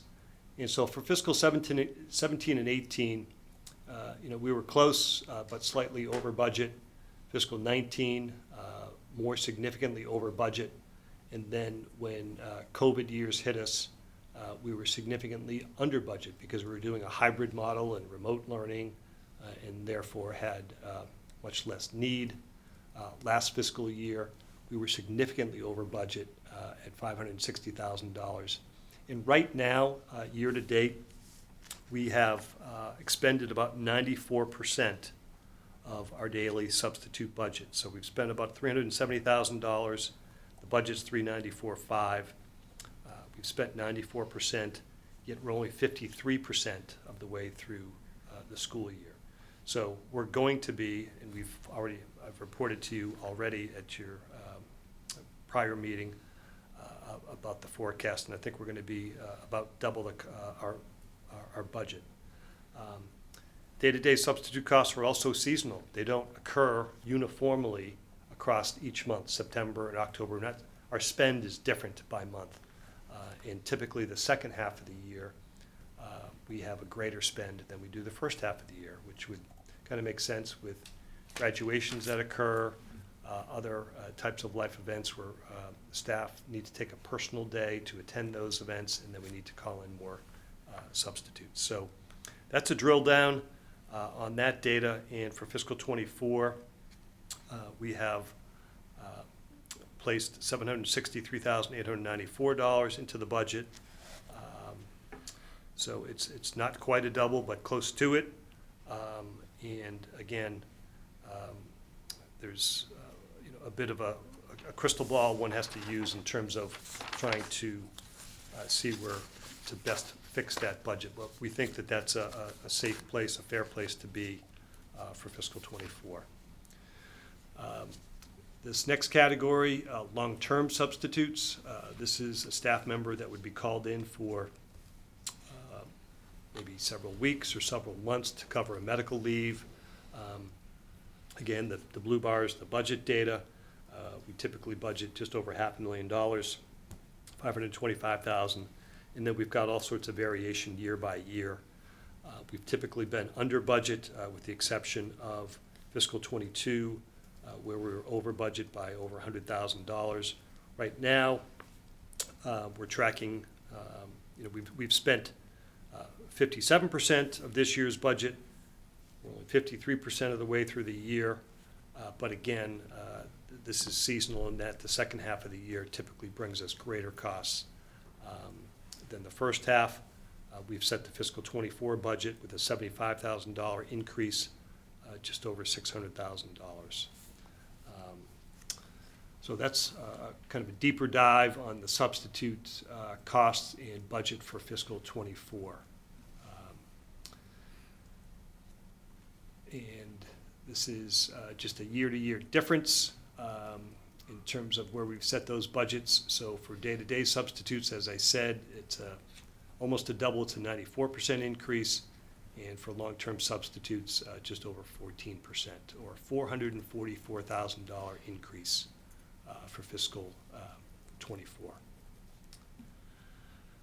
Switching gears away from the salaries and wages topic, going into transportation. I'm not going to read all of this, but this is a summary of all of our transportation services. We provide a variety of transportation services besides just getting a student from home to school and school to home. We have a overall 2.6% increase, with some categories going higher, some going lower. Of course, the vocational transportation kind of stands out there, where the budget plan calls for a reduction from 3 buses to 2 buses. We've right-sized, if you will, based upon historical trend, a little bit more for athletic transportation and summer special education transportation and the like. And then the McKinney-Vento is, another name for that is homeless student services transportation, and then foster care transportation. Those categories of transportation services vary widely from year to year. But we believe that this is a fair place to be for fiscal '24, 6% and 6.7% increases. With respect to transportation, there is a new 5-year contract in place with AA Transportation. Ms. April Yu just completed that process in late January, and we're pleased to again have a contract signed with AA Transportation, which is headquartered here in Shrewsbury, and that was a competitive procurement process in accordance with the state law. But the overall transportation services for fiscal '24 in each of the 4 years thereafter call for an annual 6% increase to those rates. So again, this is something also for future years, where we've got this override cap at 4 1/4. And we've got 5% of our budget is going to go up slightly above that. That's something to be thinking about and managing for future years as well. And we're certainly pleased to be signed on with AA. They've been a very reliable provider in the past for a number of years. And we do not suffer from lack of drivers like many other school districts have suffered during the COVID and labor crisis that has created a bus driver shortage. So we're happy with that. We do have some residual bus fee funds on account that we will use in addition to what I've projected to be $750,000 in revenue for bus fees. That's assuming no bus fee increase, which is again a decision that the school committee will be making next month. And those fees will help, and the residual funds will help moderate those costs for fiscal '24. Moving on to the other big area of the budget, special education tuitions. This is a recap, current year to next year, and what the net amounts are in our town appropriation.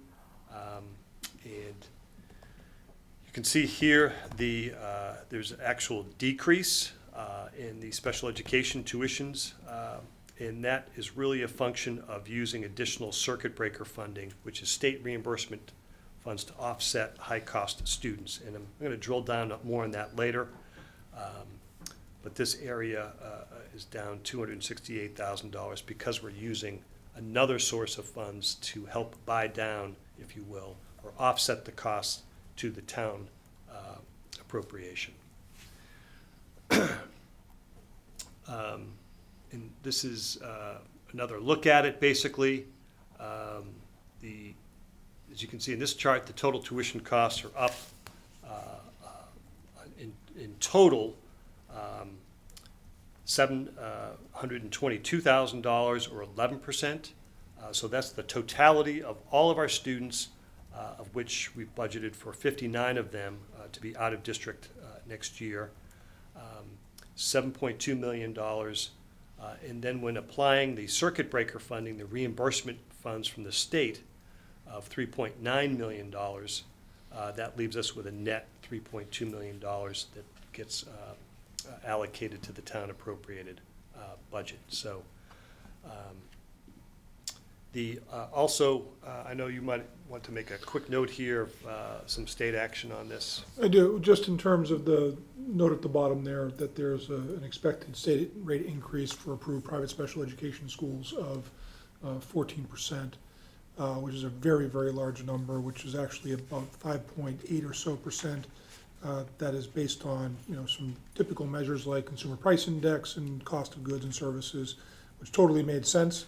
But there's also an 8% plus almost 9%, what they're calling a workforce stability factor, which is essentially backfilling grant funding that approved special education private schools received over the course of COVID.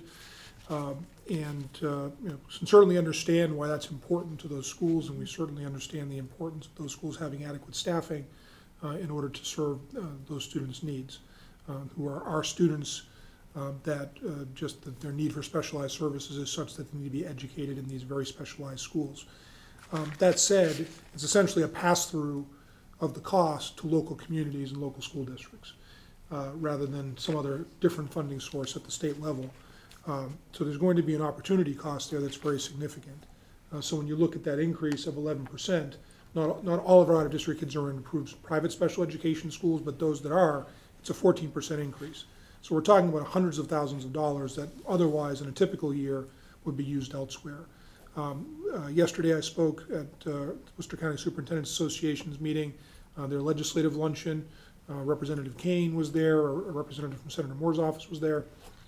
And I was asked to speak directly to this issue because if the governor's budget, which we won't see for a bit because it's a new governor, there's a little bit of a delay in the first budget filing.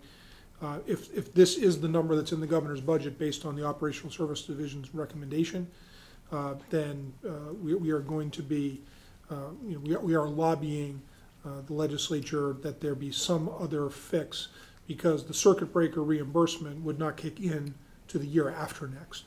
So we would have to, first, we need a bridge to reduce that impact if we're going to benefit or not feel that full impact. But our budget is assuming that 14% increase with no relief from the state.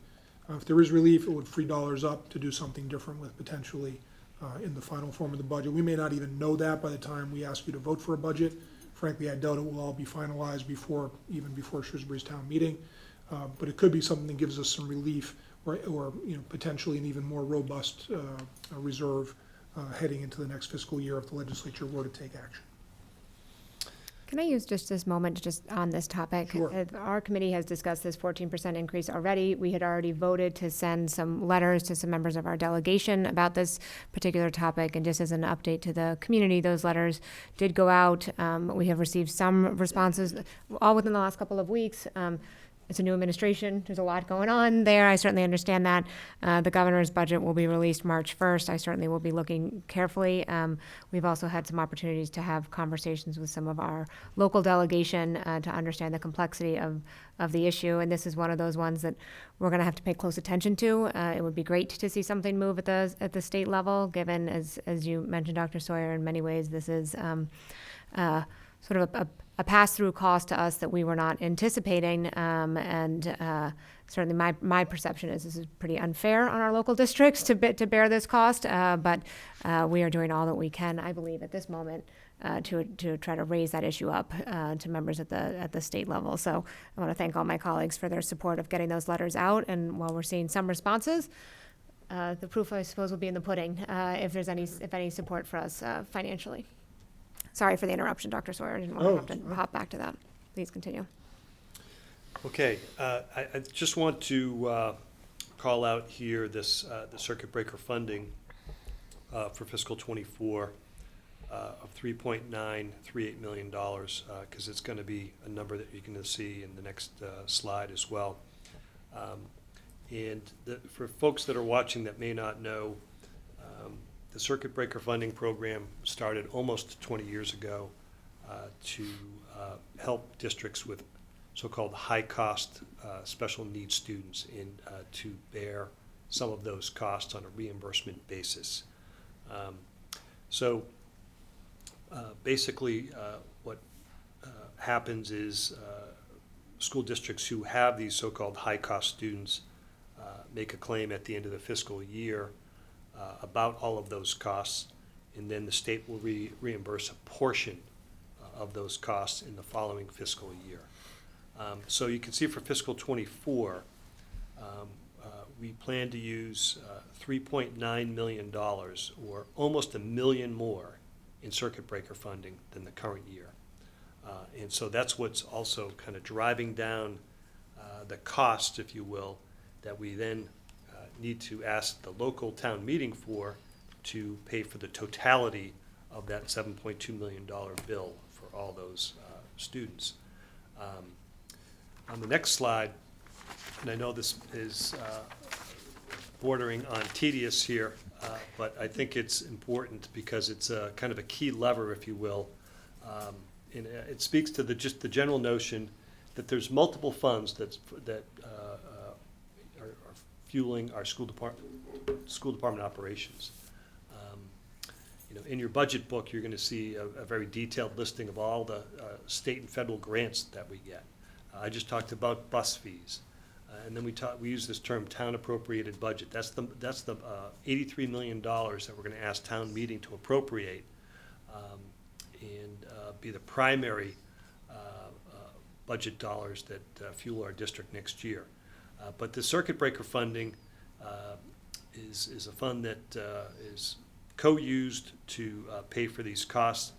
And this slide here is basically an exercise, a simple mathematical exercise with some projection in it to say where, on the very bottom in the green, where do we think, if we're going to use $3.9 million for fiscal '24, how much money will that leave us at the end of the fiscal year, or also the beginning of fiscal '25, because we're looking over the horizon to the next fiscal year as well. So, at the very top, at the beginning of this fiscal year, fiscal '21, which is the same as the end of fiscal '22, we had $3.1 million unreserved in the circuit breaker fund. And we planned to use 2.946.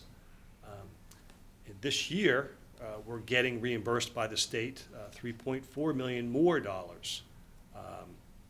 And so when you sum all those things up, the year-end projection for this year would be, if everything else stayed miraculously the same, we'd have $3.6 million in that fund. But there is a cap. You can only have a certain amount of dollars in there, and that cap is the amount of money that you receive in that fiscal year, or $3.4 million. So we're going to be using another $195,000 this year to spend it down, which would be our year-end balance for this fiscal year, $3.4 million. Then in blue, you can see the plan is to spend $3.9 million for next year. But we're only going to take in next year 3.5. So we're going to use more than we're taking in because the projection is that we'll get 3.5 million in reimbursement for fiscal '24. So where does that leave us on June 30th, 2024, at the end of your next fiscal year, with a projected $2.96 million? And that's about 85% of what your maximum amount would be.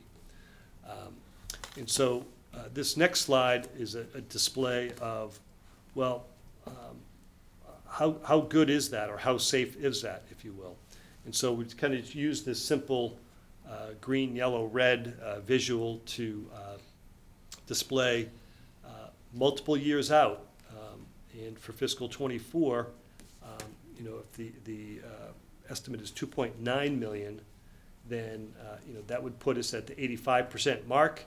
We'd be in the green, which is a superior or strong position to be in if you're in that 75 to 100% of maximum range of the amount of money that you're carrying unreserved. And if the district had 50% of that cap, that would be adequate, but kind of in the yellow area. And then if you had 25% or less, I would suggest that that's inadequate. And the far right of this slide is really kind of an explanation of that rationale, because if you only had about 25% of circuit breaker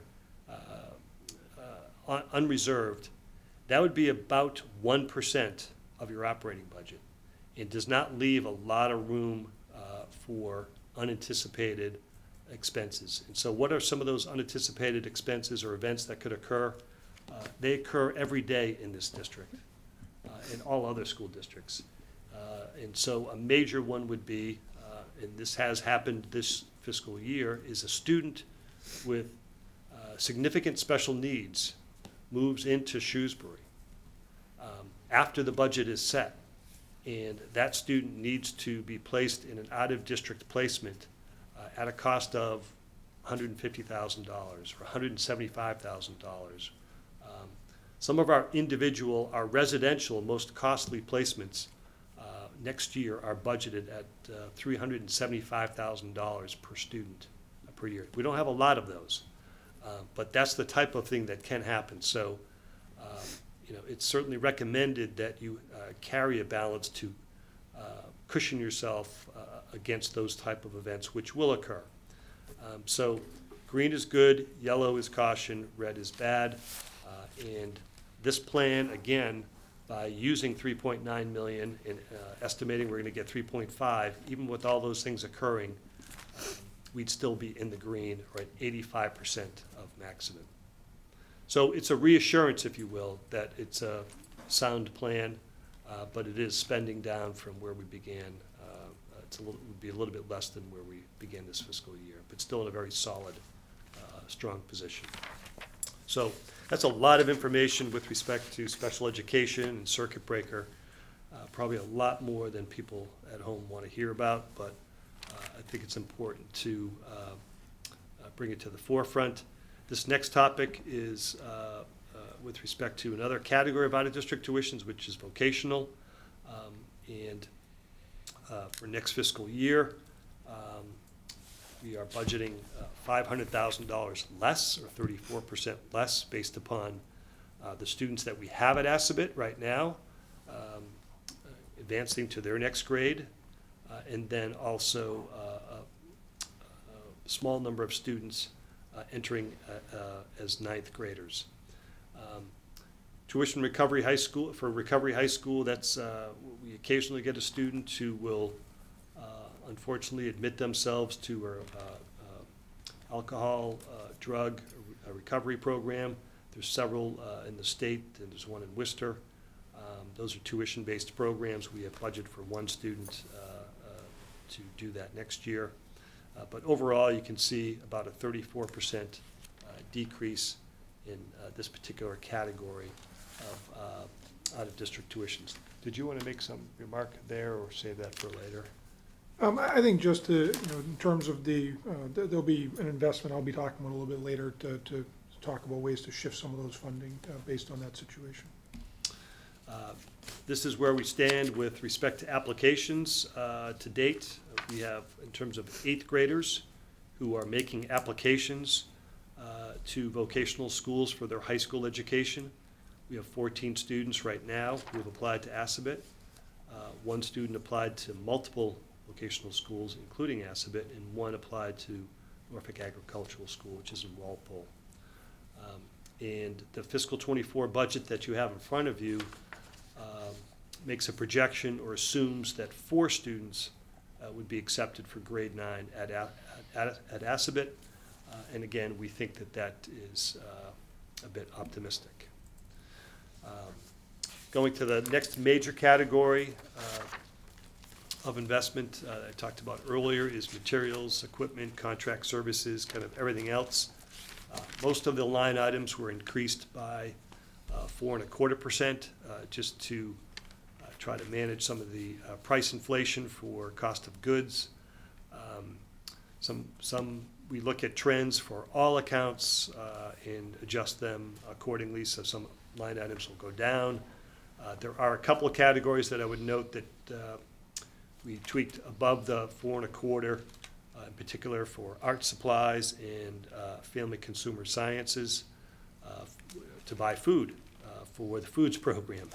Because everybody knows what's happened to the cost of eggs. And so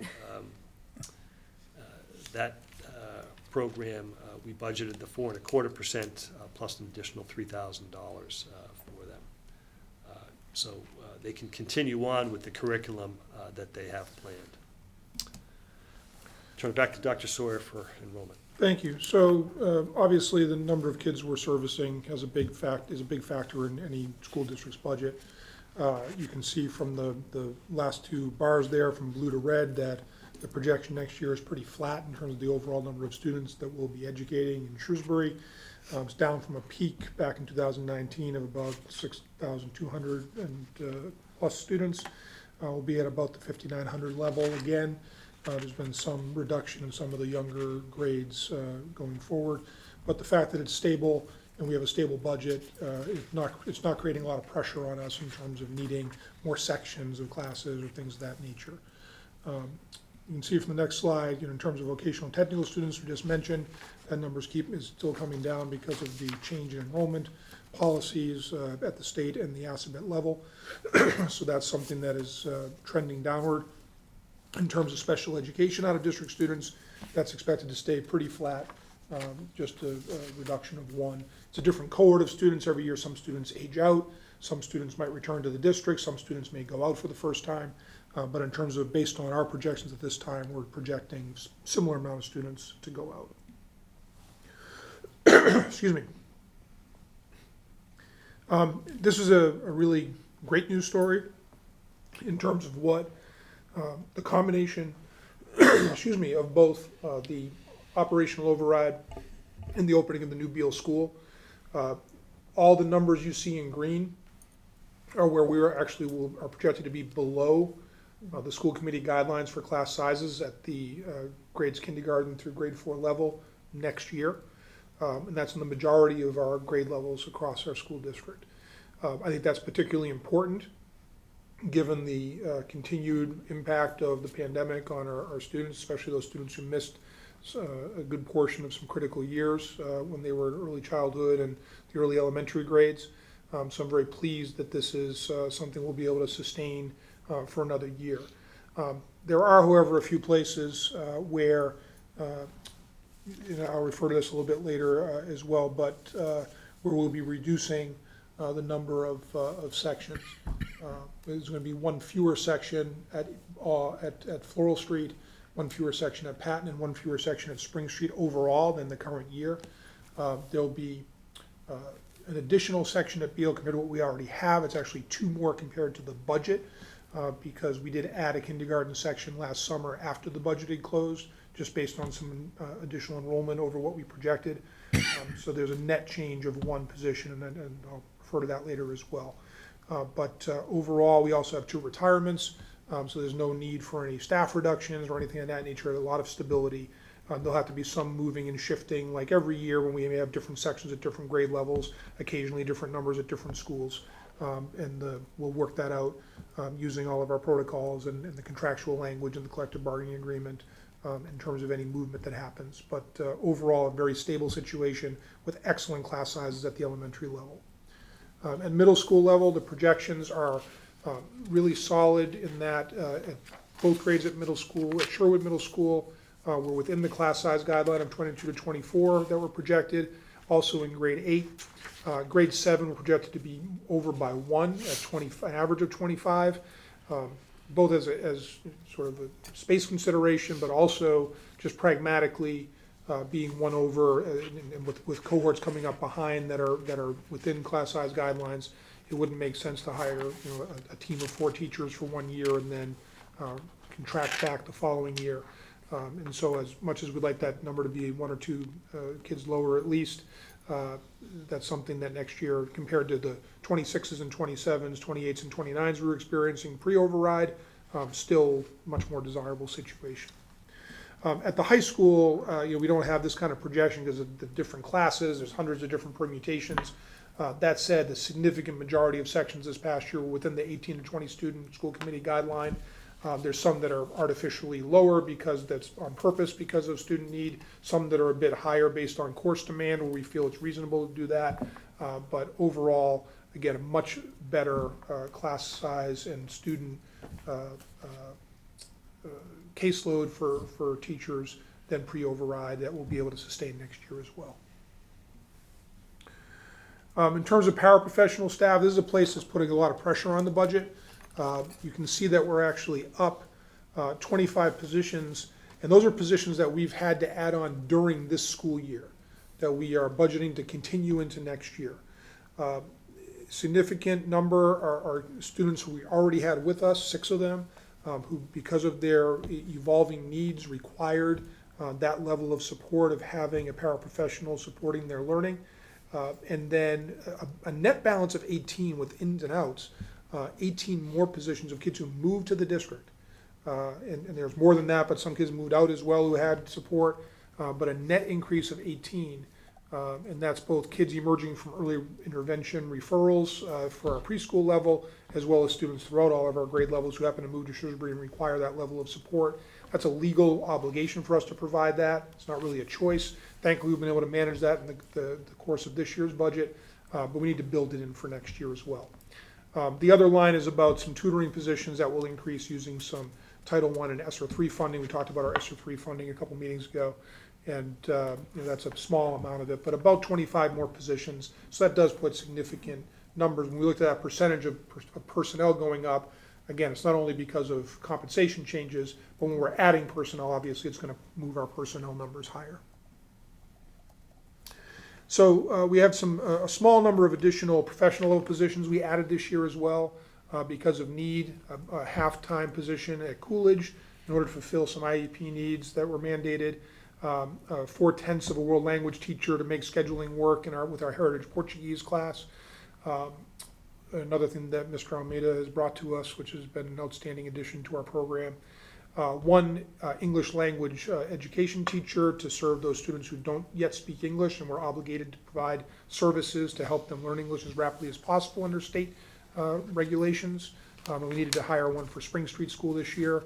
And then a fraction of a school nurse at Sherwood, Oak, and the high school that currently are grant supported that will move off of a grant that's ending. That's something we knew would be coming for the next fiscal year, and we need to support to maintain that level of service. You'll have a nursing report specifically in a couple of meetings to talk with specifics about that.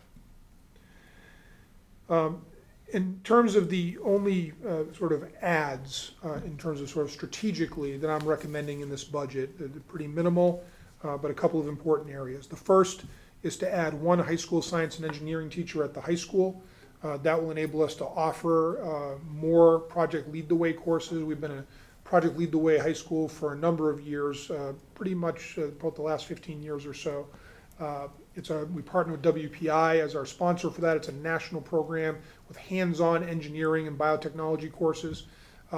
These are the kinds of courses that are, we think, an excellent fit for students who might have been looking at a vocational technical education, but either even before the things changed at Assabet, and now especially that fewer kids are having access to Assabet vocational tech.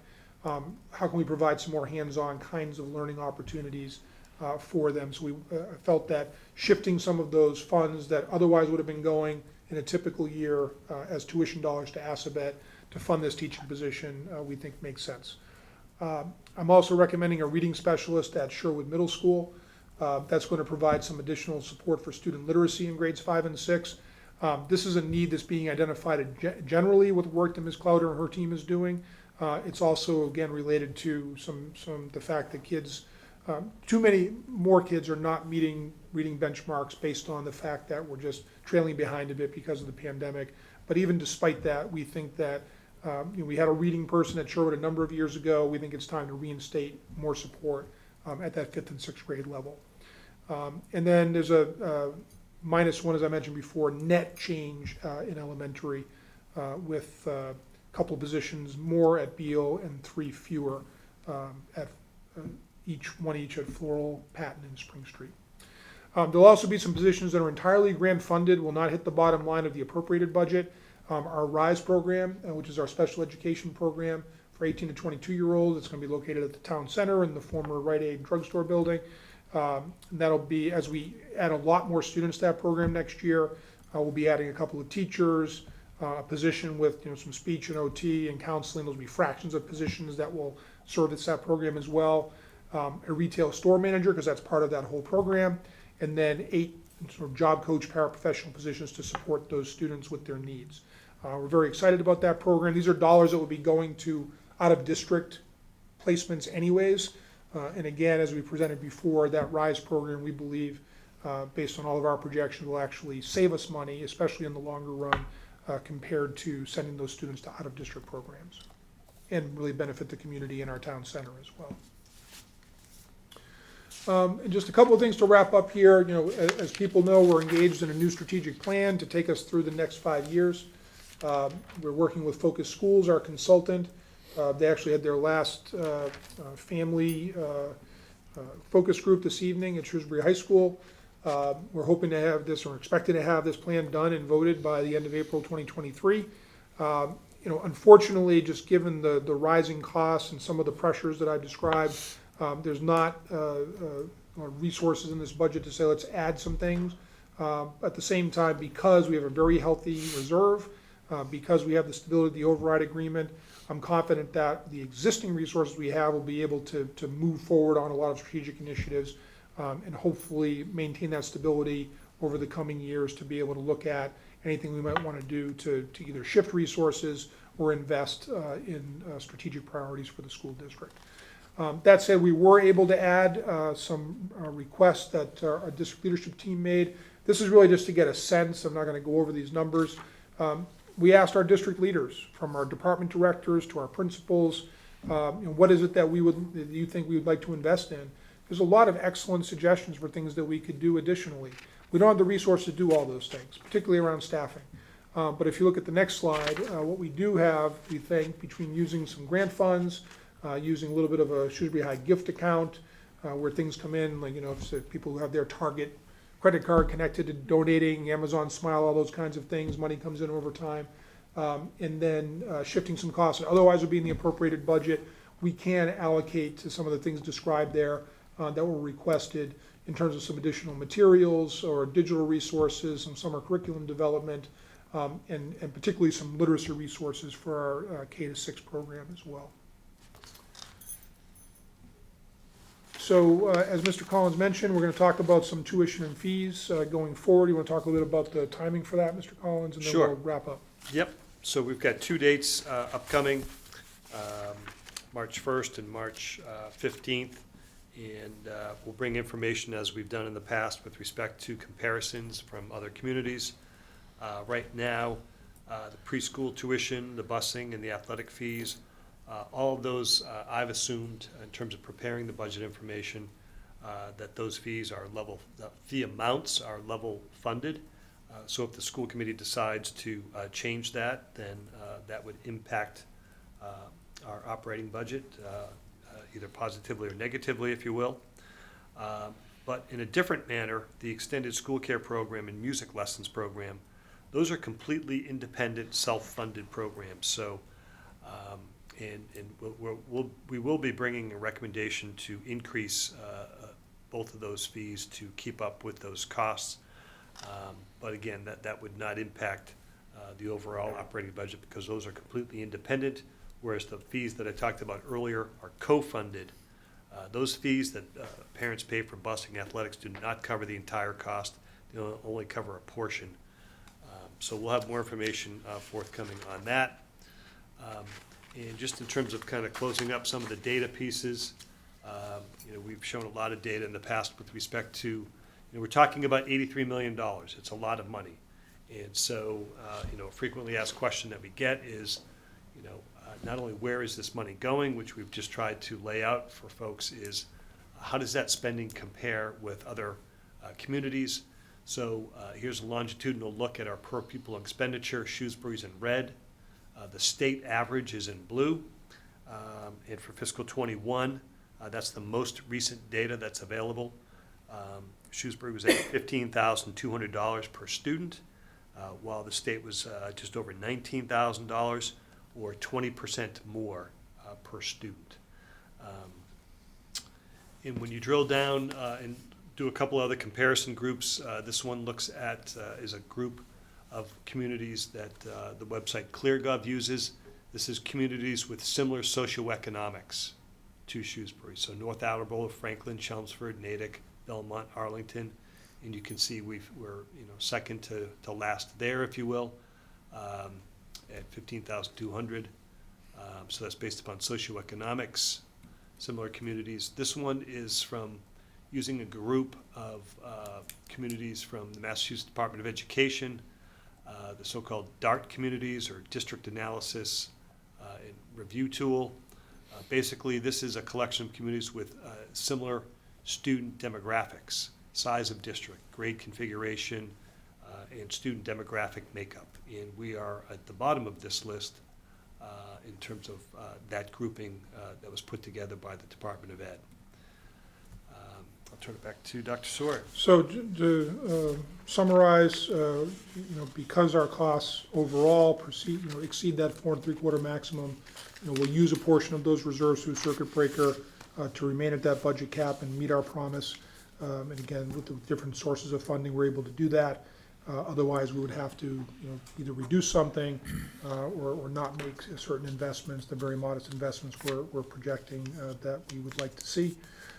And then finally, over the course of the next several weeks, we will be bringing the recommendation on fees on March 1st, along with Ms. Clowder and Mr. LaRue and Ms. Power presenting the curriculum instruction and IT budgets.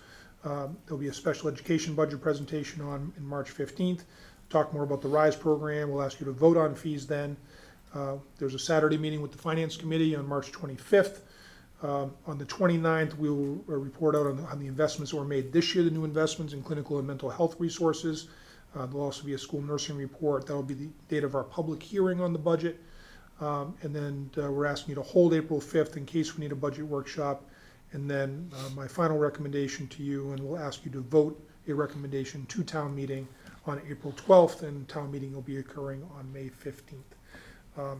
So with that, I appreciate the time, and I know it was a long presentation, but it's $83 million, and there's a lot that goes into it. So we take our stewardship of this very seriously. I think that it's a very good news story that the community stepped up, provided us with more resources. We're trying to make the best and highest leverage use of those to benefit our children of our community, and looking forward to this process over the coming months plus to get to an official budget for the next school year. So with that, we're happy to hear any comments and questions from the committee. Thank you. Thank you very much. Colleagues, any comments or questions? Ms. Fritz, please. I think I'd like to start by thanking Mr. Mizikar for working with Dr. Sawyer and Mr. Collins in a very transparent way as we go through the budget process, and having some confidence around the numbers. I mean, his projection 1 number matches our, initial recommendation to the penny, which is easy for us to start planning around. I think for questions, the daily sub piece especially is a concern for me when I look at that increase, and I know at our workshop we had talked about getting some data to look around about that as we move forward. The circuit breaker, where's the sweet spot and how much we use each year, and is there an opportunity cost to using more? But then you look down the road, if something, as Mr. Collins talked about, could be a budget buster as well. But I think we really need to think about what that right percentage is to use. And anything else? The one thing I want to thank you for, we had a lot of discussion at our workshop around literacy and the need for literacy and funding for whatever students need. And I'm just really happy to see that that reading specialist is in there, because I think it's vitally important for students as we move forward. So thank you for that. Thank you very much. Yes, Mr. Ballard. Thank you for the presentation and obviously for all of your work at the staff level in putting this together. Just sort of a relatively broad question. A priority of ours in each of the last two cycles when we were looking at additions to programming were mental and emotional health needs of students. Wondering if you can just talk a little bit about how that impacted budget deliberations this year. Obviously, this year we didn't have quite as many opportunities to add new services. Do you feel that those needs are being adequately addressed? Well, again, there'll be a detailed presentation at the end of March on, some of the specific statistics that we're looking at. I can certainly tell you anecdotally that the positions we added are going full bore all the time. Unfortunately, we've had a couple of situations where we've been a little short-staffed because of just different circumstances. So thank goodness we did add some of those resources as well. And so that may play out a little bit to not know exactly what it looked like fully staffed, and which we hope to be going forward. At the same time, I have no doubt that if we added more resources, that we could make use of them. I think it behooves us to go through a full school year and get a real sense of what that looked like. I do feel confident that we made a significant impact in terms of the amount of capacity we have to work with students who are having, whether it's mental or social, emotional, or behavioral health issues. So I think getting the sort of mid-year or just past the halfway point now report in March and looking at how that's working. I just ultimately didn't feel we're at a point yet where we have enough data to say like we definitely need more. But I think that it's quite possible, perhaps in the next budget cycle, after we've gone through a full year of this, when we're here a year from now, that we might be looking for something depending on how things are emerging. I think people saw in the media, another national report just came out about youth risk behavior survey data on a national level, and the amount of mental health issues among young people across the nation is deeply concerning. But I do feel like we're in a much, much better position in terms of resources now than we were a year ago, and that investment, I think you'll see when that report comes in March, is paying some significant dividends. Thank you. Yeah, I'd just like to thank you for the presentation and all the effort that goes into building an $83 million budget. That is a massive effort. So thank you to Mr. Collins and your team and Dr. Sawyer, and especially the partnership that we have with the town manager, the Board of Selectmen, and the community for investing in education. For those of a lot of people, maybe this is their first time they've watched the budget season and they think this is the way it's always been, but I hope you can appreciate it. It's not always been this way, and for the last couple of years, this has been a enjoyable process, I guess, compared to how we used to, kind of figure out how to bridge that gap, that big gap. So it's more predictable, it's more sustainable, and we know what we have to work with going into it. It's not without its challenges. We know that 14% increase in special education tuition is a factor, and I do appreciate how you unpacked, that the decrease in that line item of 12% and how we got there, because we've been talking quite a bit about that 14% increase and what goes into it, and it really was a result of carrying a healthy balance in the circuit breaker, right? So I think that's important to note. I do share, the sentiments of Ms. Fritz around the daily sub increase and, what we are budgeting for next year and maybe where those dollars could go. Hopefully if we, lucky break on that front, maybe we can reinvest that money. But I understand having to be conservative around that number because you don't want to have any surprises, right? So I think that's important. But yeah, it's a lot to digest, but there's a lot of context behind those high-level numbers that you presented at the beginning, around salaries, transportation, tuitions, and materials. So thank you for all of that. Appreciate it. Yeah, I would echo my colleagues for the huge thanks and gratitude for the amount of effort that this takes. I know we've already had a few workshops on it and talked about some of these important pieces that have come up tonight. I think I'm left wondering over the next, our next 4 meetings, we'll be touching on the budget before finally voting on it. And just almost exactly 2 months from now, and before we get there, some of the questions that I have are similar to some from my colleagues about how much do we reserve for strategic investments and which ones. And obviously this is dovetailing with our work to come up with our next strategic plan. where can we and should we be making investments in curriculum? And I certainly agree with a focus on literacy. I know we have a report coming up on that soon.